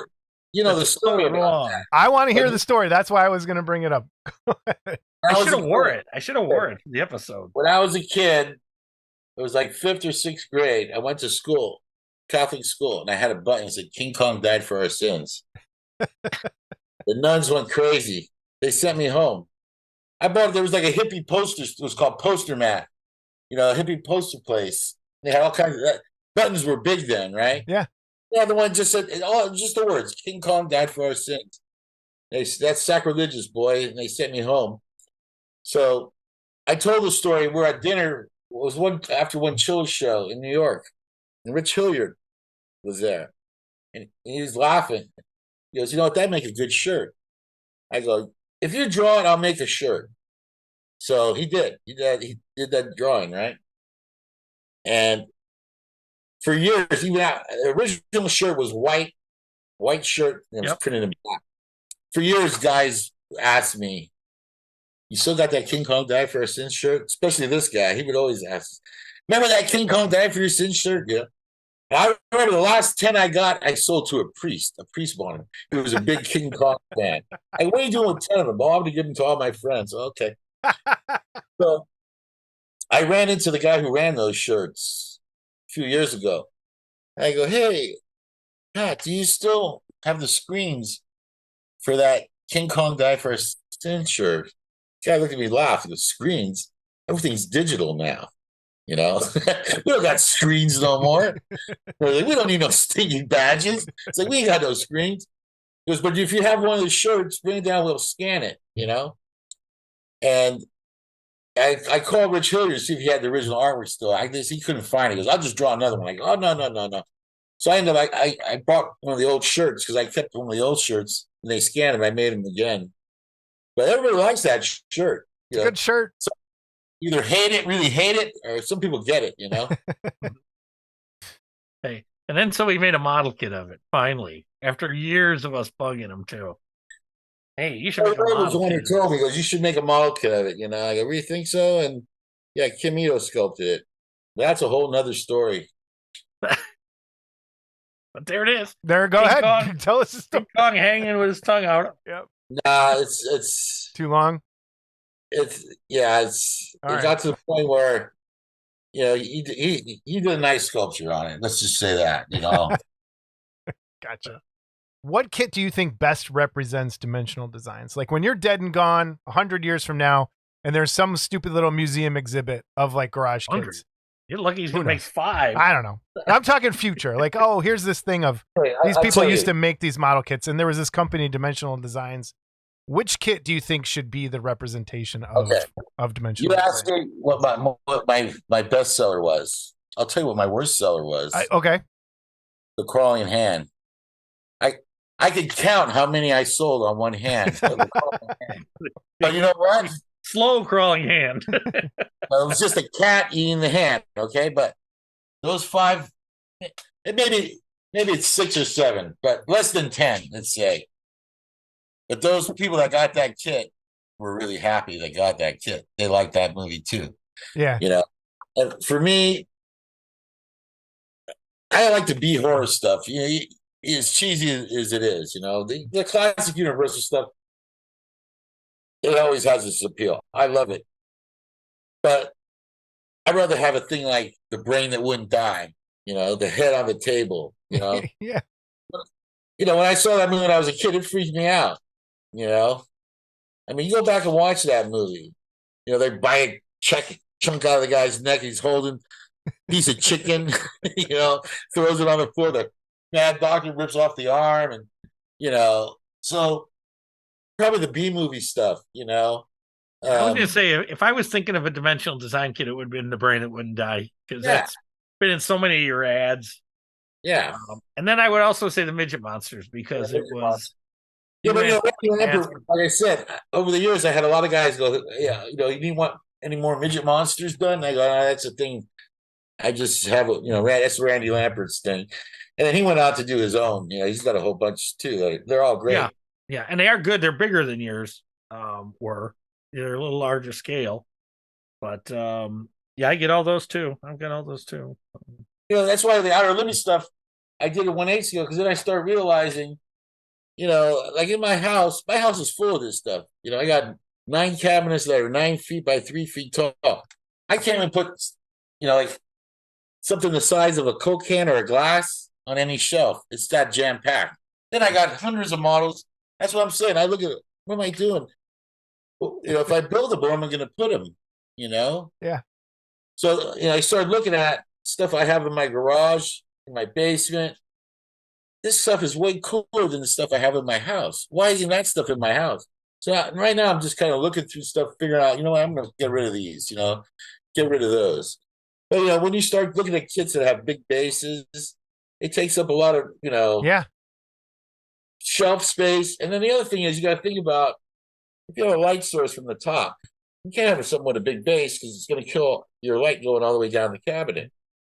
Yep. Run into the same problem with those IKEA cabinets where I have, and if you don't have those lit, the top blocks a lot of light too, and it's tough. And the thing is, you can pull stuff out, dust them off and everything. You'll never get them back in there the way they were. It's like before, It's like a Billiken kit. You could never get the Billiken kits back in the boxes the way they came. Or the way those boxes folded.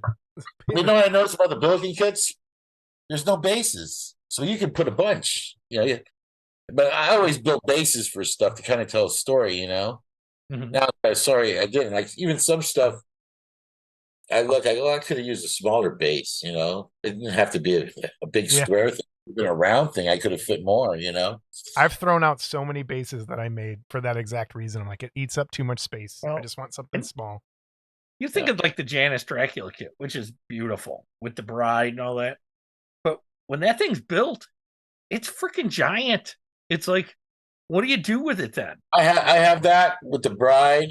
Like I said, if I build it, I don't know where I'm going to put it.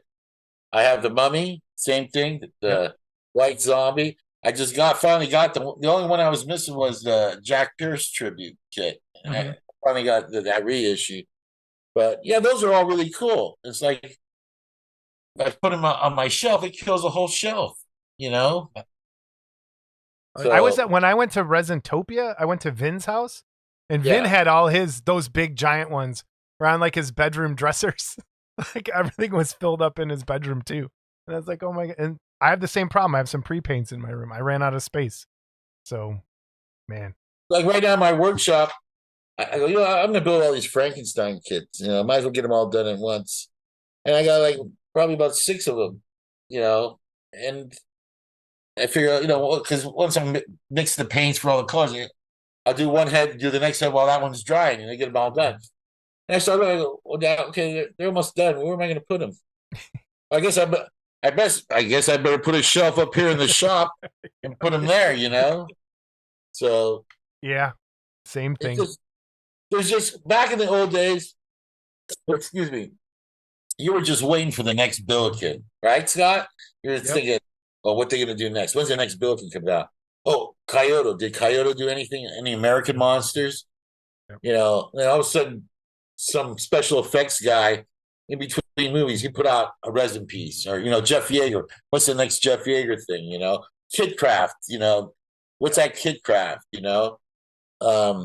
You mentioned that Curse of the Werewolf And I remember when I saw that for the first time, Kurt Krause had it. And it so blew away. Like at that time, I was only collecting Aurora kits. Yeah. So, I knew of the garage kit hobby, but it wasn't my thing at that point. And I remember looking at that going, oh my God, it is so beautiful. The just the detail in it. And like you say, you've never seen anything like that before. Yeah, like when Joe Garcia showed me the picture of the Curse of the Werewolf, I go, wow. And now Joe Garcia didn't like me, right? Because I wouldn't let him mold those other things. So he wouldn't sell me one of those. So I had to have somebody else on the East Coast buy one and then send it to me. But I remember he also showed me at that time, Mike Tersick, another great sculptor, he did Darkness from Legend, where he's holding the staff. And it was just like another one. It's like, if guys in Japan could do stuff, yeah, people in the U.S. could do it too, What was your favorite Billiken piece? You got to remember, the Ymir, when I got that Ymir at that time, there was no Ymir, okay? And I know when I went to Forrest J. Ackerman's house, he had the casting. If there was one thing I could take at Forrest J. Ackerman's house, they said, take anything you want. It was that big Ymir. And I searched for years for that Ymir. And there was a guy who had a mold. He wanted like $2,000. And finally, some guy goes, I got one, I was happy. When I went to get it, the mold line was so far off, I might as well sculpt a whole new tail. And, it was like, so that at that time, that Ymir, that's one of my favorite monsters, that and the creature. I always liked the Ymir. But there was no other Ymir kits. That was it, man, Yeah. So the Ymir is one of my favorites. I really like the Bela Lugosi Dracula is good. They're all good. To me, all the Billiken stuff is, I still think the Billiken Frankenstein holds its own against the resin stuff that's out there. And Jeff's done some great Frankenstein kits, but Jeff's done so many Frankenstein. I'm sure he does with his eyes closed. But over 100. Yeah, but the Billiken still stands up. I mean, it had the posture, it had the feel, you know what I mean? And the first time I ever saw the Dracula, I saw it in an ad on that first Crinian base, that cemetery base. And I was like, holy crap, this thing's beautiful. Because at the time, all I had seen was Aurora and all that stuff. So when you started to see this garage kits, it was like kid in a candy store stuff. It's like, holy crap. And then seeing all the stuff Jeff did, like that Frankenstein crucified and stuff, I mean, the poses, the Billiken stuff, you could just kind of, change the arm or whatever, you're kind of set with it. But, I mean, those kind of tell a story more, that's from a particular scene, Oh, yeah. The Billiken stuff captured the character, And then once the more elaborate resin stuff came out, you're telling like a little story, a scene. So, what do you think's the biggest change from the beginning till now? What's the best and worst thing that's happened to the hobby? The best and worst thing that happened to the hobby, I put it this way: back in the day when I was selling stuff at Chiller and stuff, little by little, my customers became producers because they, they had the same thing like me. Well, I might as well make my own stuff, sell them, and trade them. So little by little, everybody that were customers, they all became producers. I mean, there was like times at some of those Chiller shows where I remember Joy Tom. There was like 8 new kits by Joy Tom. Every guy had a new kit by that sculptor. It was like overload. Now, what I think, what's good and what's bad, is the whole 3D printing thing. Okay, at the last Wonderfest, Michael Berglund had that fly head, that's 3D printed with all those little hairs, Yes. Yeah. There's no way in hell you can ever cast something like that. I agree. Pressure cast, I don't care whatever kind of cast, there ain't no way you're going to do it. That was beautiful, that thing. So that aspect, it's great. You could do stuff like that, right? The other aspect, I think, where it's bad is all these 3D printed things will never be rare because there's always going to be a file. and you can always print that file. So nothing will ever be rare that's 3D printed. I never thought of it that way. Like, yeah, you're right. Because put it this way, years from now, hey, just go on eBay right now. Mad Max with dog. There's like 20 of them. 1/6 scale, 1/8 scale. They got busted it. They're all over the place, right? Yeah.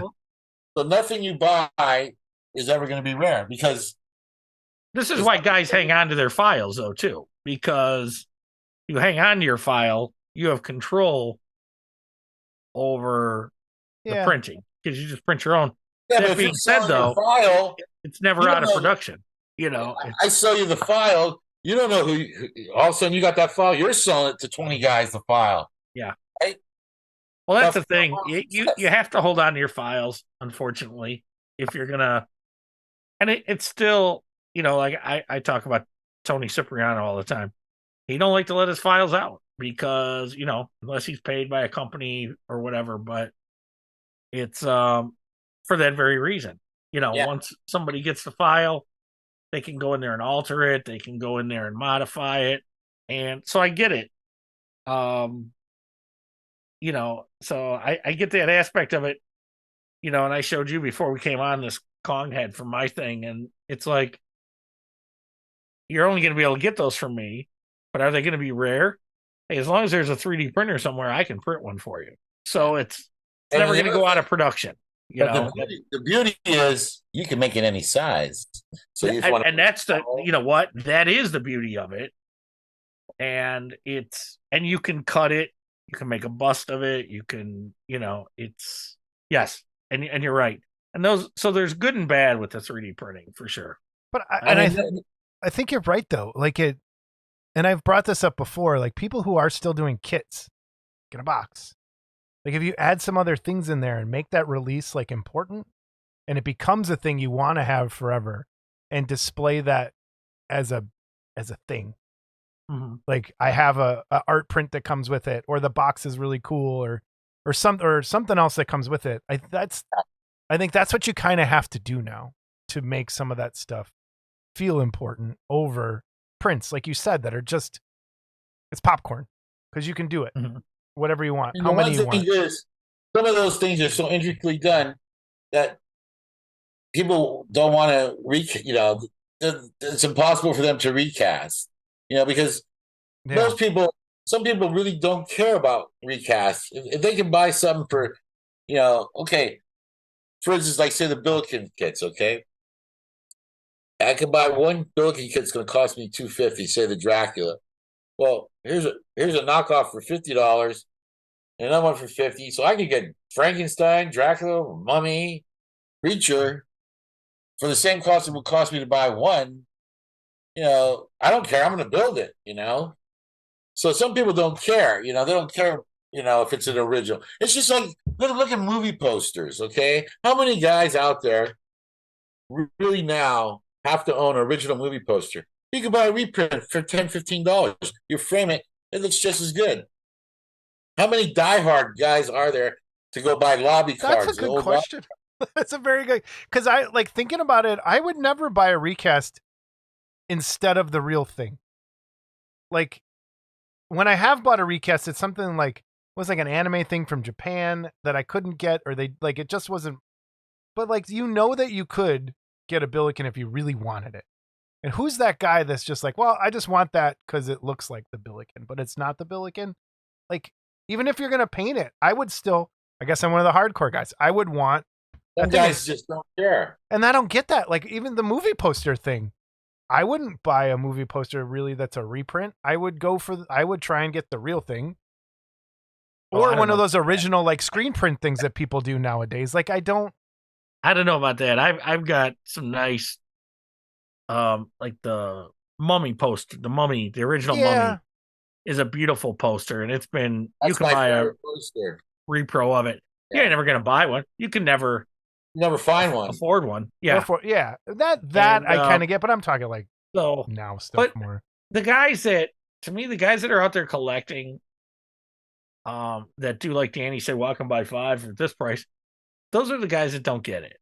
Okay, where the other thing was like you just said though, and I've done it. I haven't done it in a long time, but I have done it. Where a kit was just so ultra rare, that was the only way to get it. Yeah. And like that Godzilla kit with the Ghidorah wrapped around it. I remember when that first got shown, and that was getting knocked off right away. Yeah. And I've got a knockoff of it. I've never had a chance to buy an original. You could. I'll give you another example. I remember back when everyone was buying the boxed Aurora stuff, okay? Mhm. Buying, Bride of Frankenstein in the box, Munsters Family in the box, and everything. All those guys spent a ton of money buying that stuff. Long box this, long box that. And all of a sudden, because of course, Revell, they reissued some of them, but not all of them, right? All of a sudden, that Porter Whites comes out and releases everything. How do you think those guys feel that bought all those original things? Yeah. Yeah, and the only thing I can say is That's all that money, figuring, the price is just going to go up, Yeah. Well, the only thing I can say about that is the Auroras have held their value. They did take a hit initially, okay, when that stuff first came out. But the nice thing about Polar Lights to me was if you had an original, and this is why I stopped collecting Aurora stuff. You couldn't build it. You could because if you had it, you were going to destroy the value if you built it. Yeah. Okay. So when Polar Lights streamed in with that shit, I was like, well, this is the best of both worlds. You can build it. You want the box, you still got the box. And I sold my Aurora collection in a McDonald's parking lot in Ohio to Bill Brugman for I think it was $9,000 at the time. Okay. And it was him and Gordy met me in a McDonald's parking lot, and I had a buddy of mine with me. And that's where it changed hands, right in the McDonald's parking lot. But I had all the superheroes, glow monsters and rods, with the exception of the go-kart. And it's like, nostalgia-wise, there's still guys out there that have to have original Aurora plastic, and I have to have that. And it's like, well, if that's your deal, that's cool. I'm okay with the reissues. Now, I do have one or two original Auroras. Like I have a Frankenstein original that I'll strip and refurbish, because to me, I do want to have one that I thought would be cool. So, but yeah, it's interesting. I had all my buildups since I was all my originals were built up, and anytime I came across an original long box Aurora, I'd always turn my friends onto it because they were into the boxes. Mm-hmm. And I don't know if I ever told this story. One time in Toy Shop, they had the glow kits, but with no boxes. And I just did a trade with a guy, and I got all the Frightening Lightning boxes. Except for Frankenstein. And all I had to do was buy those are the same kits, the glow kits. Mm-hmm. So I called this place up, and I just never liked the dealer. I had a problem where one time at a chiller show, he bought some kits for me that I was selling for somebody. And he goes, well, how many do you have? And I told him, and he goes, I'll take all of them. And I go, I can't host them. It's this price.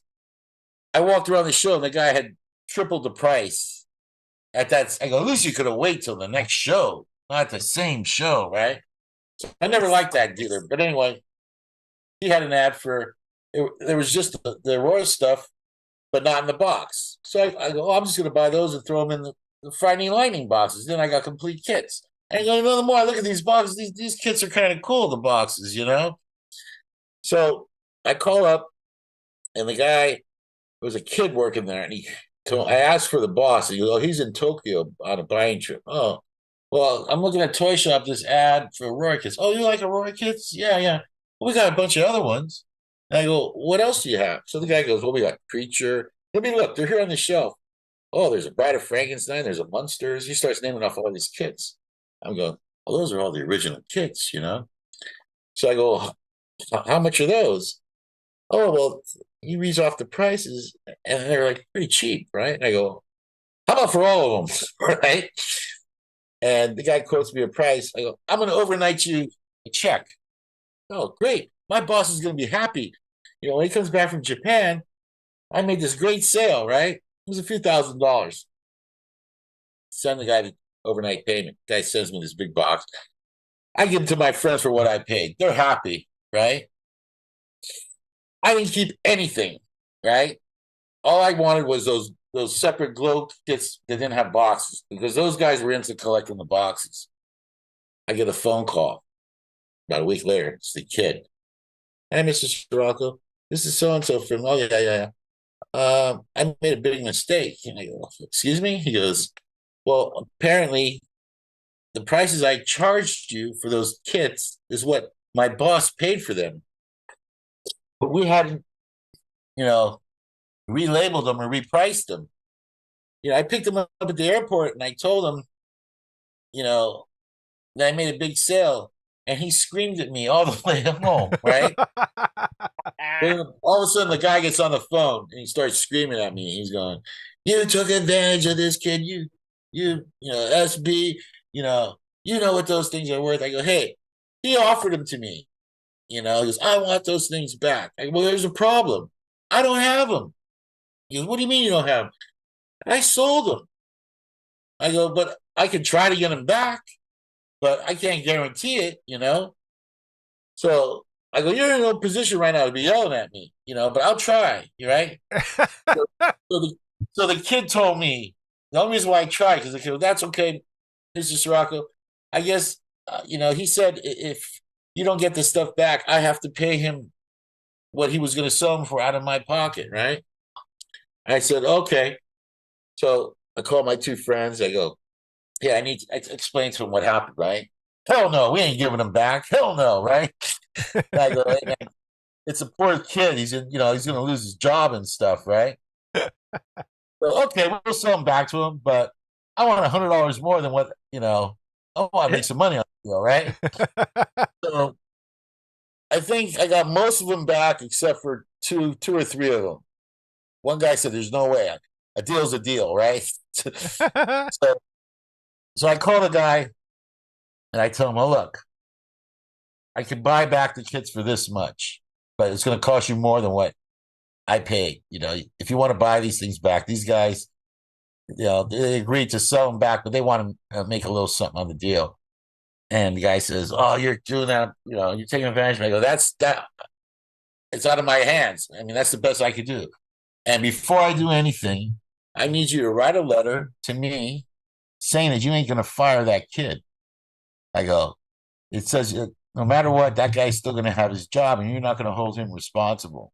So before you even think about sending me the money, you better get that letter to me and then we'll have a deal. The guy, he ended up sending me the letter, saying he wouldn't fire the kid, but after that, I see him at shows every once in a while, like, put it this way, you don't like me and I don't like him, but he's just that guy, that kind of guy, karma, he rips off people. Like I said, he bought stuff for me, went around 2 hours away and selling the stuff for like 3 times the price, at the same show. So what goes around comes around. Yep, it does. It always does.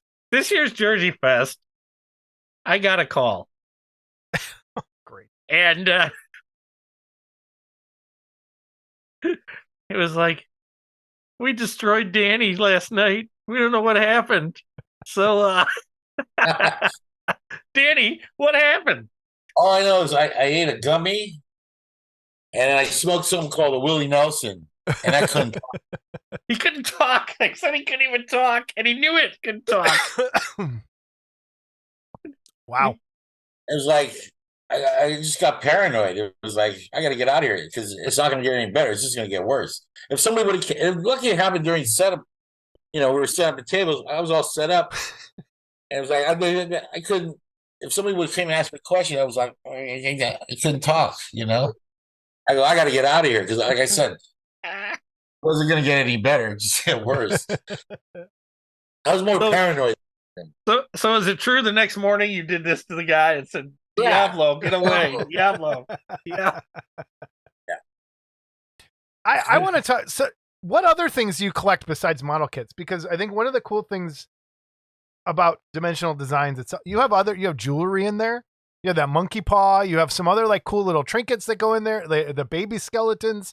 So I know a little bit of some of the, but what are some of the other things you're into besides model kit?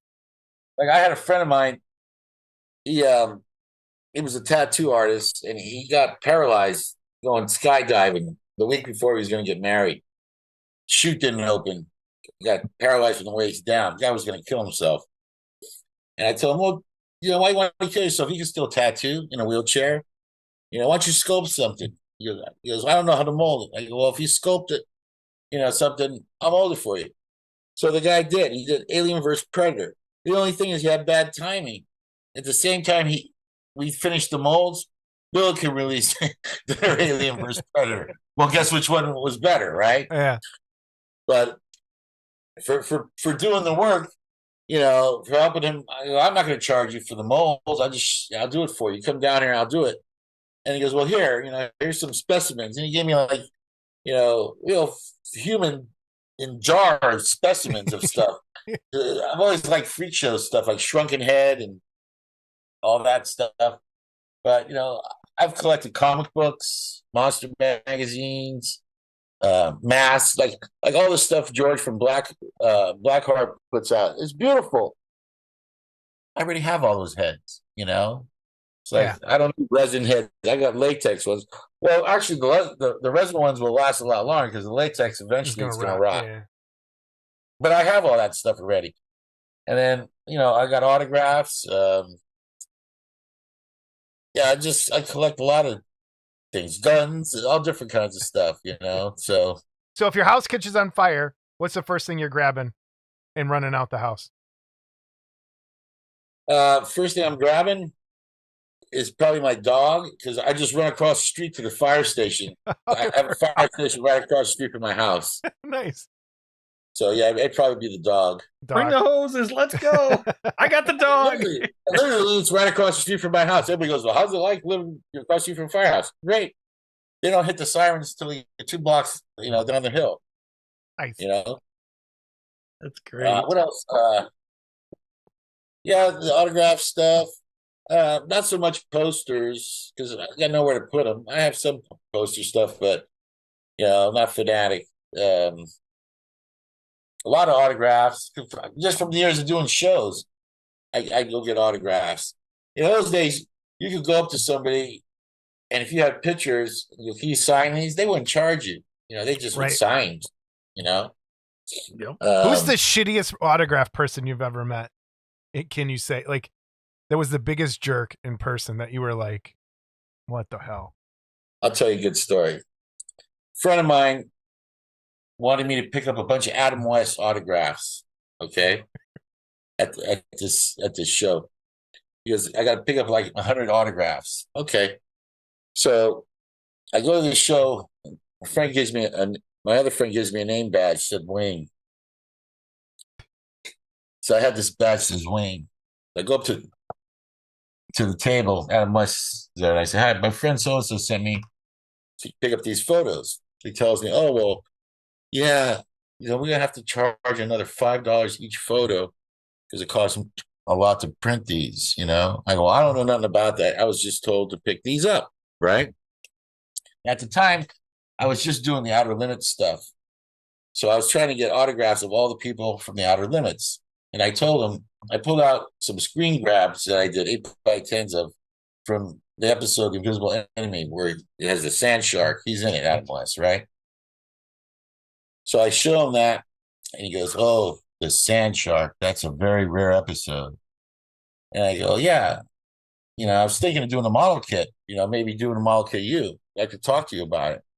And he goes, oh. And I go, I'd like to get, 2 pictures signed, one for the sculptor and one for me. He goes, well, it's $60 to sign it. And I go, $60? Why are they $60? You're charging $20 for Batman. Oh, because that's rare. It's Outer Limits. I mostly sign Batman stuff. So I just didn't like that right there irked me. I go, you know what? The more I think about it, I don't think I want to have anything to do with you guys. Besides, I'm a dealer. And he go, yeah, where's your dealer badge? I was like, look, I don't got my badge. And I go, oh, shit. So I'll be back. So now they think I'm lying, that I'm saying I'm a dealer. So I walk down, I find the badge on the floor. So I pick it up. put on. It just happened to be named Wayne, the badge, right? I go back and I go, see, here's my badge. I am a dealer. But after talking to you guys, I want nothing to do with you anymore. I goes, you take advantage of fans, right? Because like some people, one guy had a laser disc for Robinson Crusoe on Mars. Adam West is in it for like maybe 10 minutes. He wanted $80 to sign it. Same thing with the Shakespeare head, $80 to sign it. You're charging $20 for everything else, right? So I walk away. I start talking to the other dealers that I knew, and they were watching me. They go, "Oh, this guy knows a lot of people." They see that I knew. I go, "Screw Adam West," saying all this stuff. I'm making sure he heard you take advantage of fans. So they call me, Wayne. Hey, Wayne, come over. We'll make it right. We'll make it right. I go, Batman wouldn't do that. Batman wouldn't do that, right? So later on, I go in the bathroom. I go in the stall. I turn around. Who's in the stall next to me? Adam West. He looks at me and he goes, "Oh, hi, Wayne." I go, "Batman wouldn't do that. Batman wouldn't do that." And he goes, "Come back to the table. We'll make it right. We'll make it right, I want you to be happy." So I go back to the table on the way out. I'm going home. We'll sign those pictures. How about for $40 each? Right? So at that time, I just wanted to have him in that Outer Limits collection. So I go, okay, I'll pay the $40. What the hell, So he goes, okay, so you want me to inscribe it to Wayne? And I go, no, just sign it. He goes, oh, no, I have to inscribe it. I go, why do you have to inscribe it? He goes, well, because it's to you, so you don't want to resell it. And who's going to be sculpting the model kit of me? I go, well, that's just it. I haven't assigned. I don't know who's going to do it yet. So that's why, can you just sign your name and Adam West? He didn't want to do it. Finally, they finally did it. It cost me like $40 each autograph. So when I got home, I looked at the things and it really pissed me off. I go, this thing, it makes me sick to look at it. I don't even want these things. So I go on eBay. And that has a bad memory for me, right? So I go on eBay. I stick them on eBay. I sold them. I get a phone call from his manager. So, Wayne. Oh, Wayne. So, Wayne. Obviously, they weren't for you, the photos. You should have bought Batman pictures instead of Outer Limits. And I go, hey, you know what? What I do with that photo is my business. I paid you. Yeah, it's mine to do whatever I want. And you mean to tell me you got nothing better to do than to, Yeah. Scour eBay. Search eBay. That was one of the worst ones. I think the worst autograph I got, it was at a famous Monsters convention, John Agar. I had him sign some beautiful color shots from Invisible Invaders. Even when I showed him the pictures, he goes, where the hell did you get those? It was, again, Jerry Ollinger's, in New York. And he had a Brain from Planet Arrows picture. I go, how much for the Brain from Planet Arrows? He goes, oh, I think it were $20. So he goes to sign it. His hand was shaking so bad. I mean, it was like horrible.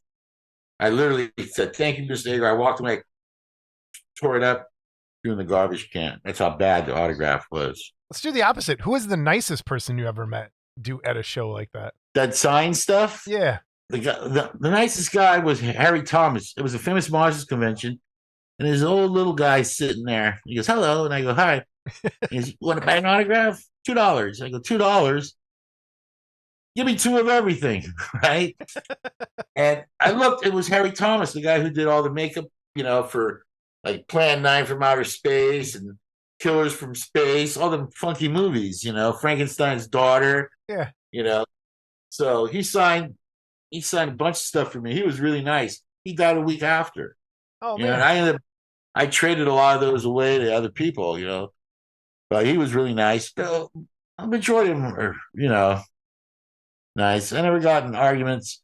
Actually, what kind of pissed me off was I had some color shots. It was at a chiller show. No, it was another show. Gary Conway from I was a Teenage Frankenstein. He was there. And I pulled out the color shots, and there were some shots of him, without makeup, leaned up against the machines in the lab, they were like publicity shots, but they were beautiful shots. And then I had a couple of him with the makeup.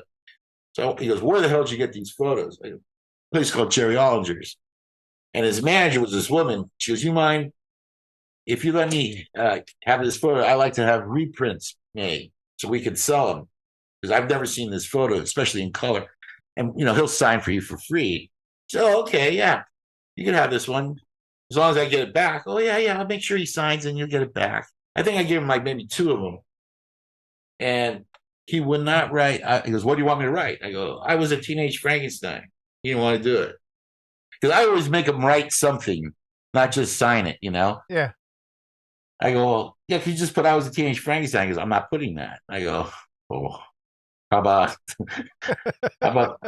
What's wrong with that? I don't even... just teenage Frankenstein?" Finally, he just put teenage Frankenstein and he signed it, but he wouldn't put I was a teenage Frankenstein. Another time, one of the chiller shows, Ray Park Jr. was the first time he was doing this show, right? The line was all the way around the block. And I had a friend of mine from Japan. He goes, "Can you come with me? I want to get some autographs. See if we can work out a deal." Yeah. So I go there and I tell him, "I have a friend from Japan. He wants, 10 or 20 photos autographed. Is there any kind of deal?" The guy goes, "No." It was like $30 an autograph, right? And so my friend goes, "Oh, forget it. I'll just, I think he had action figures. You want him to sign that?"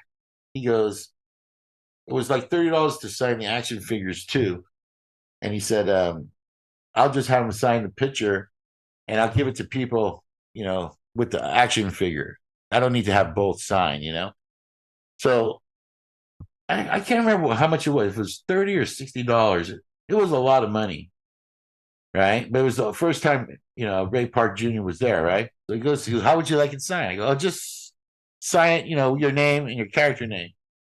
So he signs it and he puts Ray Park Jr. DM. Yeah, period. D, period, M, period. I was like, "What the hell is this?"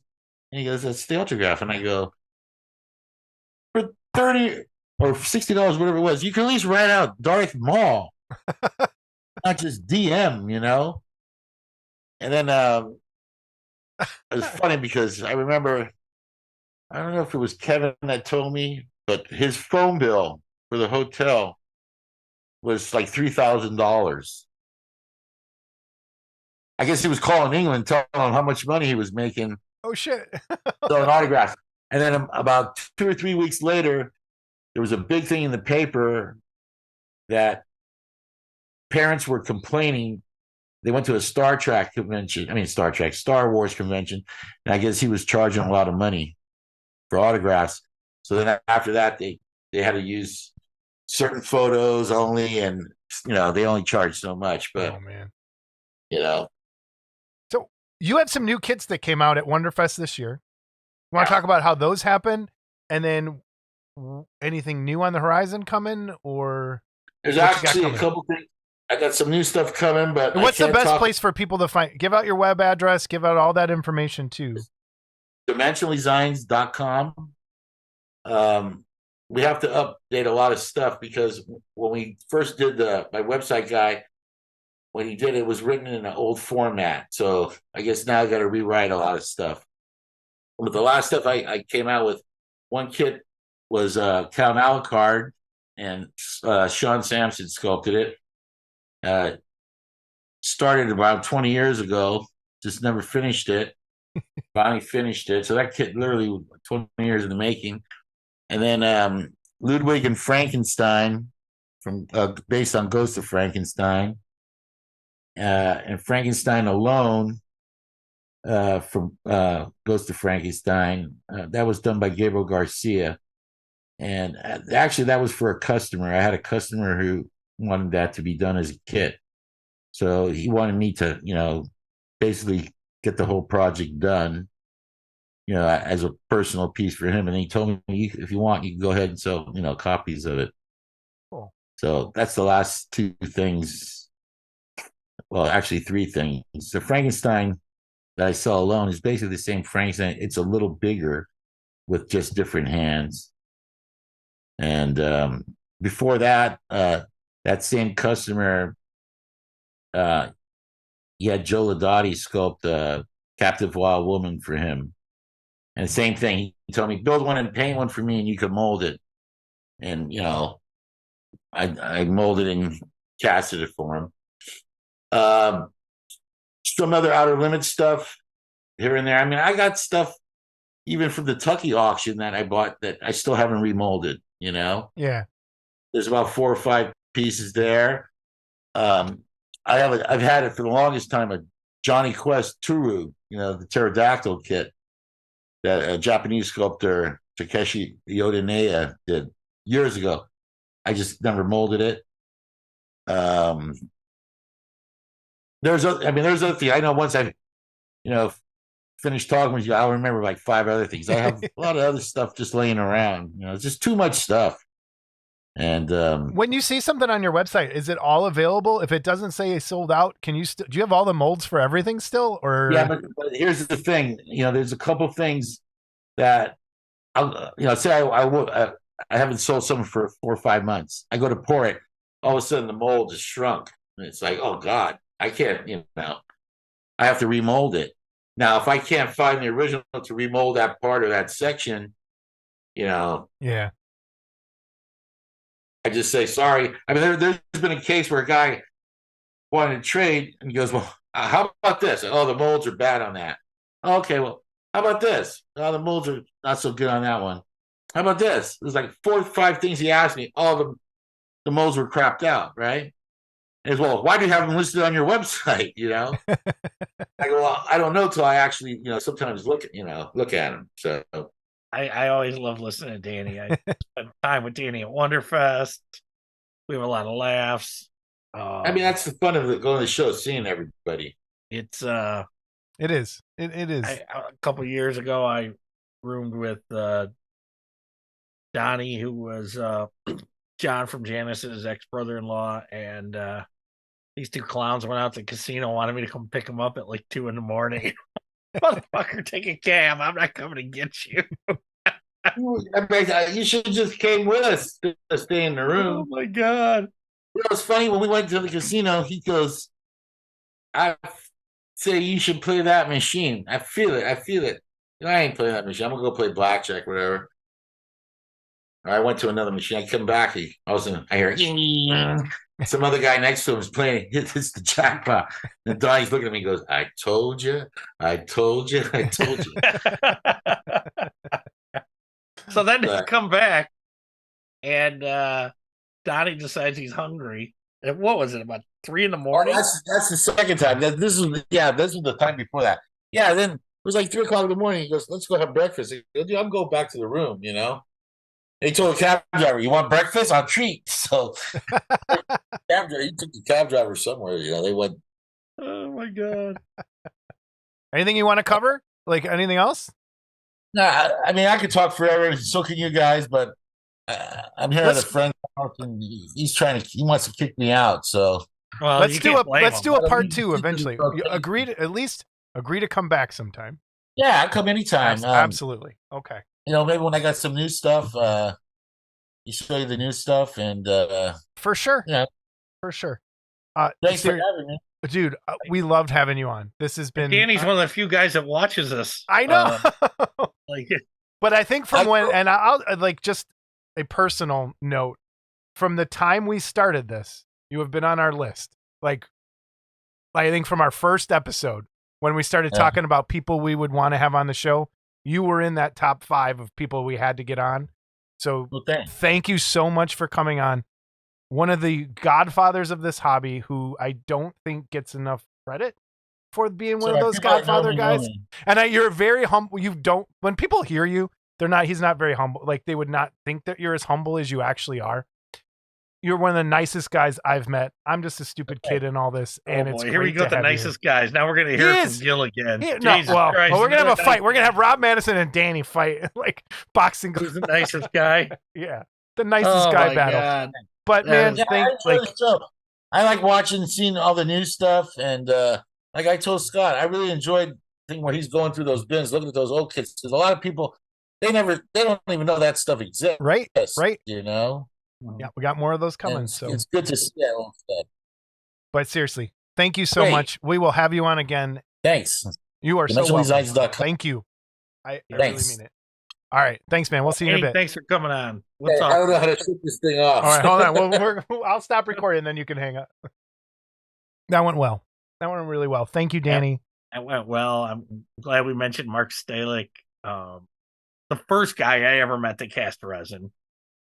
But Danny, about the freak show and the eating glass and shit like that's just priceless. So I thank you so much for coming on. I cannot wait to have you back again. And it was awesome, great interview, great stories. I just,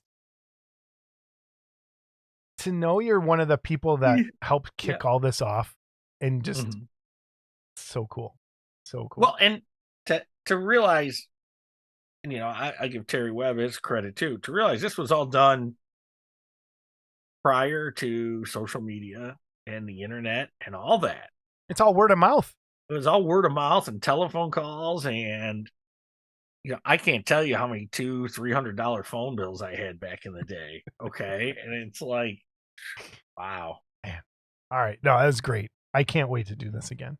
So, all right, emails, voicemails, and corrections. Corrections. We did everything right last episode, so we're good. Yeah, which you couldn't say about your model in the movie. Correct. Well, you did everything right, except yeah, except yeah. God, why do you keep reminding me? All right, emails. I don't think, if I have one that I missed, I'll put it in next episode. I don't think we really had any emails this episode. We had one, and if you're listening, the person that sent it in, a controversial little thing that Scott and I are we're still just debating what to do with that information. So we will get that out if we decide to post some of that stuff or not. It's nothing bad. Just we're not sure if we want. I did receive though something. What'd you get? They did help out a member. He sent me these. Okay. These are Modeler's Resource number 3, 4, and 5. Were those the ones you were missing? Like you were missing No, what? I'm missing 1 through 3. Okay. This gentleman was nice enough to send me an extra 4, and as you can see, it's got some postmark lines on it. An extra 4 and 5 in hopes that I could trade them for a 1 and 2 somewhere. Nice. Okay? So I still need 1 and 2. Everyone knows when Modeler's Resource started, okay, it was literally a paper stapled in the middle here. So about, 8 pages? Uh-huh. Better than newsprint, but I mean, the photos weren't great, but this is how it started out.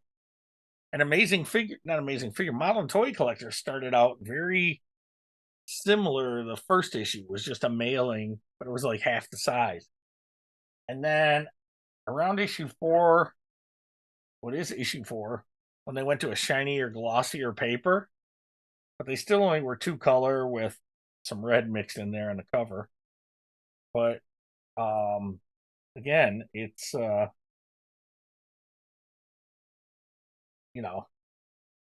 are the ads? Hold those up, the ads, real quick, just close to the screen. I want to see what the ads are. So there's the Johnny Quest, the Jack Nicholson. Oh, there's that Rhino, that Centaur Rhino thing up. Yeah. So that's awesome. Lots of cool stuff in here. So anyway. Yeah, you better start saying thank you. Thank you to Jeremy Blakely. Well, that's really cool that you got sent those, Scott. That's awesome. That's very, very cool. Yes, they're fun. So I still need 1 and 2. Anybody have those that they want to part with? That would complete my collection of the what I call the big 3 of the modeling: Kit Builders, AFM, and Modeler's Resource. That would complete my runs of all of them. So, awesome. Okay, let's get to our first voicemail. You ready? I'm ready. The ghost of Chucky has returned.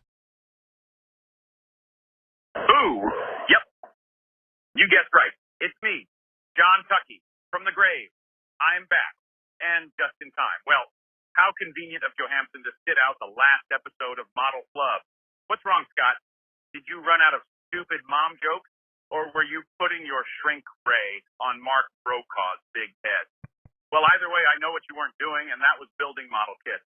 But hey, keep telling people how it's done. I'm sure it's what the hobby really needs. More know-it-alls, right? Oh, and let's not forget, fuck Jason Walker, too. I still don't know what I did, but okay. Guilty by association. But apparently there's some animosity towards me. I think there is. Do you have a shrink ray? Are you aiming it at the big heads? No. Although I think that's a really good idea. To make those things. Well, wait, hold on. Yes, I do have a shrink ray because when this was first released, it was like 2.5 times as big. There you go. So you do have one. All right, the next voice, we have 4 voicemails. This is from Brent of the Figure Model Garage. Model Club TV, Scott and Jason, happy Halloween. Jason, happy birthday. And I have a suggestion for a potential on the road segment. I saw that the Field Museum in Chicago has an exhibit for bloodsuckers, and that might be something really cool if you're able to film that for the folks who are nowhere near Chicago and won't be able to see that. That might be a pretty cool exhibit. All right. Have a good one and another great episode. Thank you, Brent. Thank you for calling in with that. I always tend to forget to look at what's going on at the museum. And so I went and looked up the bloodsuckers exhibit, and it's about animals that are bloodsuckers. And one of the first images they show and talk about are some lampreys in a jar. I have one sitting in the room next door. I already have one of these. Of course you do. But let me get that web window up. I already have one of these. There it is. The lampreys in a jar. But it looks like there's a lot of really cool stuff there. And I messed up this picture. It's not centered. But yeah, that looks like a cool exhibit. The only problem is I have to go on the weekends, or maybe over Christmas break I can get up there. So if I get a chance, I will most definitely go check it out and take some pictures and share them with everybody. So thanks for the heads up. Prior to listening to that, yeah, I saw on a message today, popped up on my Facebook, George Stevenson posted. And about sucking blood? Told me, and he's got, he posted some pictures from this thing.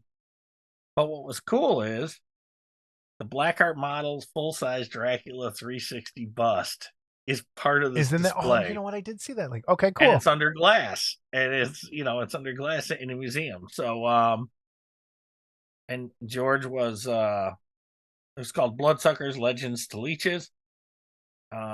His company's work, exhibiting in my hometown. How cool is that? And that is really cool. So yeah, maybe I will get a chance to get up there.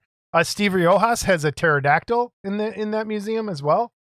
That he had painted. I don't know if it's still there. Is it? I think they took it down from the ceiling and maybe they moved it. But it used to be when you walked in the door, it was straight up above your head. I hope they didn't get rid of it. That'd suck. Yeah, because they put different ones up there. Because now there's like a whole like flock of them, I guess. Oh, okay. So I don't know if they moved the one that Steve did or not. But when's the last time you were at the Field Museum? It's been a while. I haven't been there in a little while.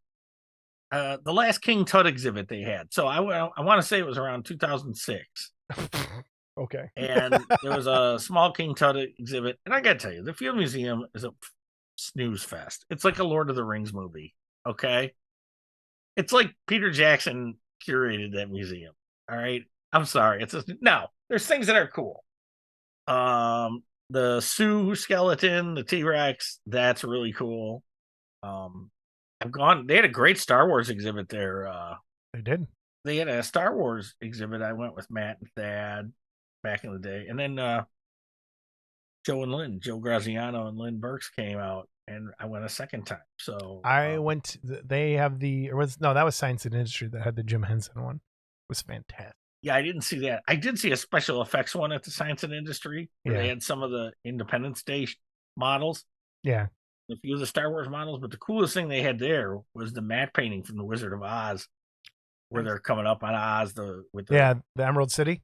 The Emerald City. Yeah, that was kind of cool. So I prefer the Museum of Science and Industry over the Field Museum. It's just, I don't know. Field Museum's more for animal nerds like me and dinosaur nerds. Like I love it.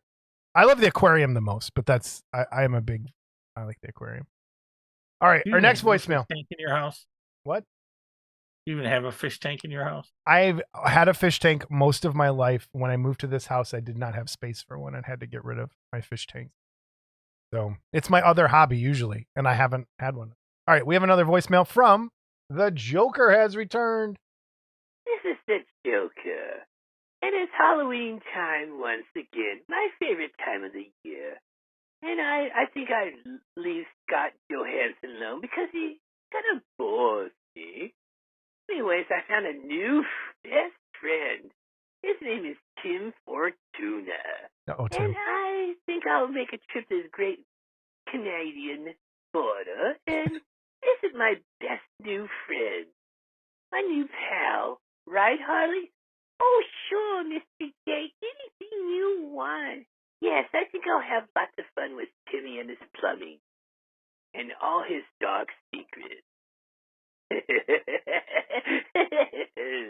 Did he say Timmy and his plumbing? No. I think the Joker's trying to get caught. He's trying to give us hints. I think so. I think you're right. And the Ghost of Tucky, part 2. 2 voicemails from the Tuckster. This is John on motherfucking Tucky from the grave. Hot, let me give you some much-needed advice. You put as much effort as you do in acting like you know everything about the hobby and would actually practice what you preach, people may want to take you serious and tune into Model Club. You know, break out a kit and build it, grind some resin, dip a brush into some paint for fuck's sake. But till that happens, the blather continues. And fuck Jason Walker, too. Dude, he sounded extra angry that time. I don't know what I did to the Tuckster. Yeah, Hey, John, what was your, let's get some secrets revealed. How'd you die, sir? How'd you die? What was the last thing you were doing? We'd love to know. Probably leaving us voicemails. Yeah. All right, that's the show, everybody. Thank you again, Danny Soracco, for coming on. Dimensional Designs. All the information is down below. If you are interested in the giveaways, we have Ratzilla. Leave that comment in the comments.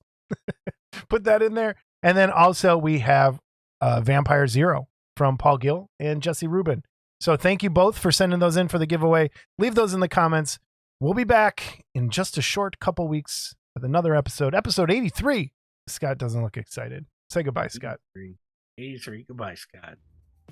Bye, everybody.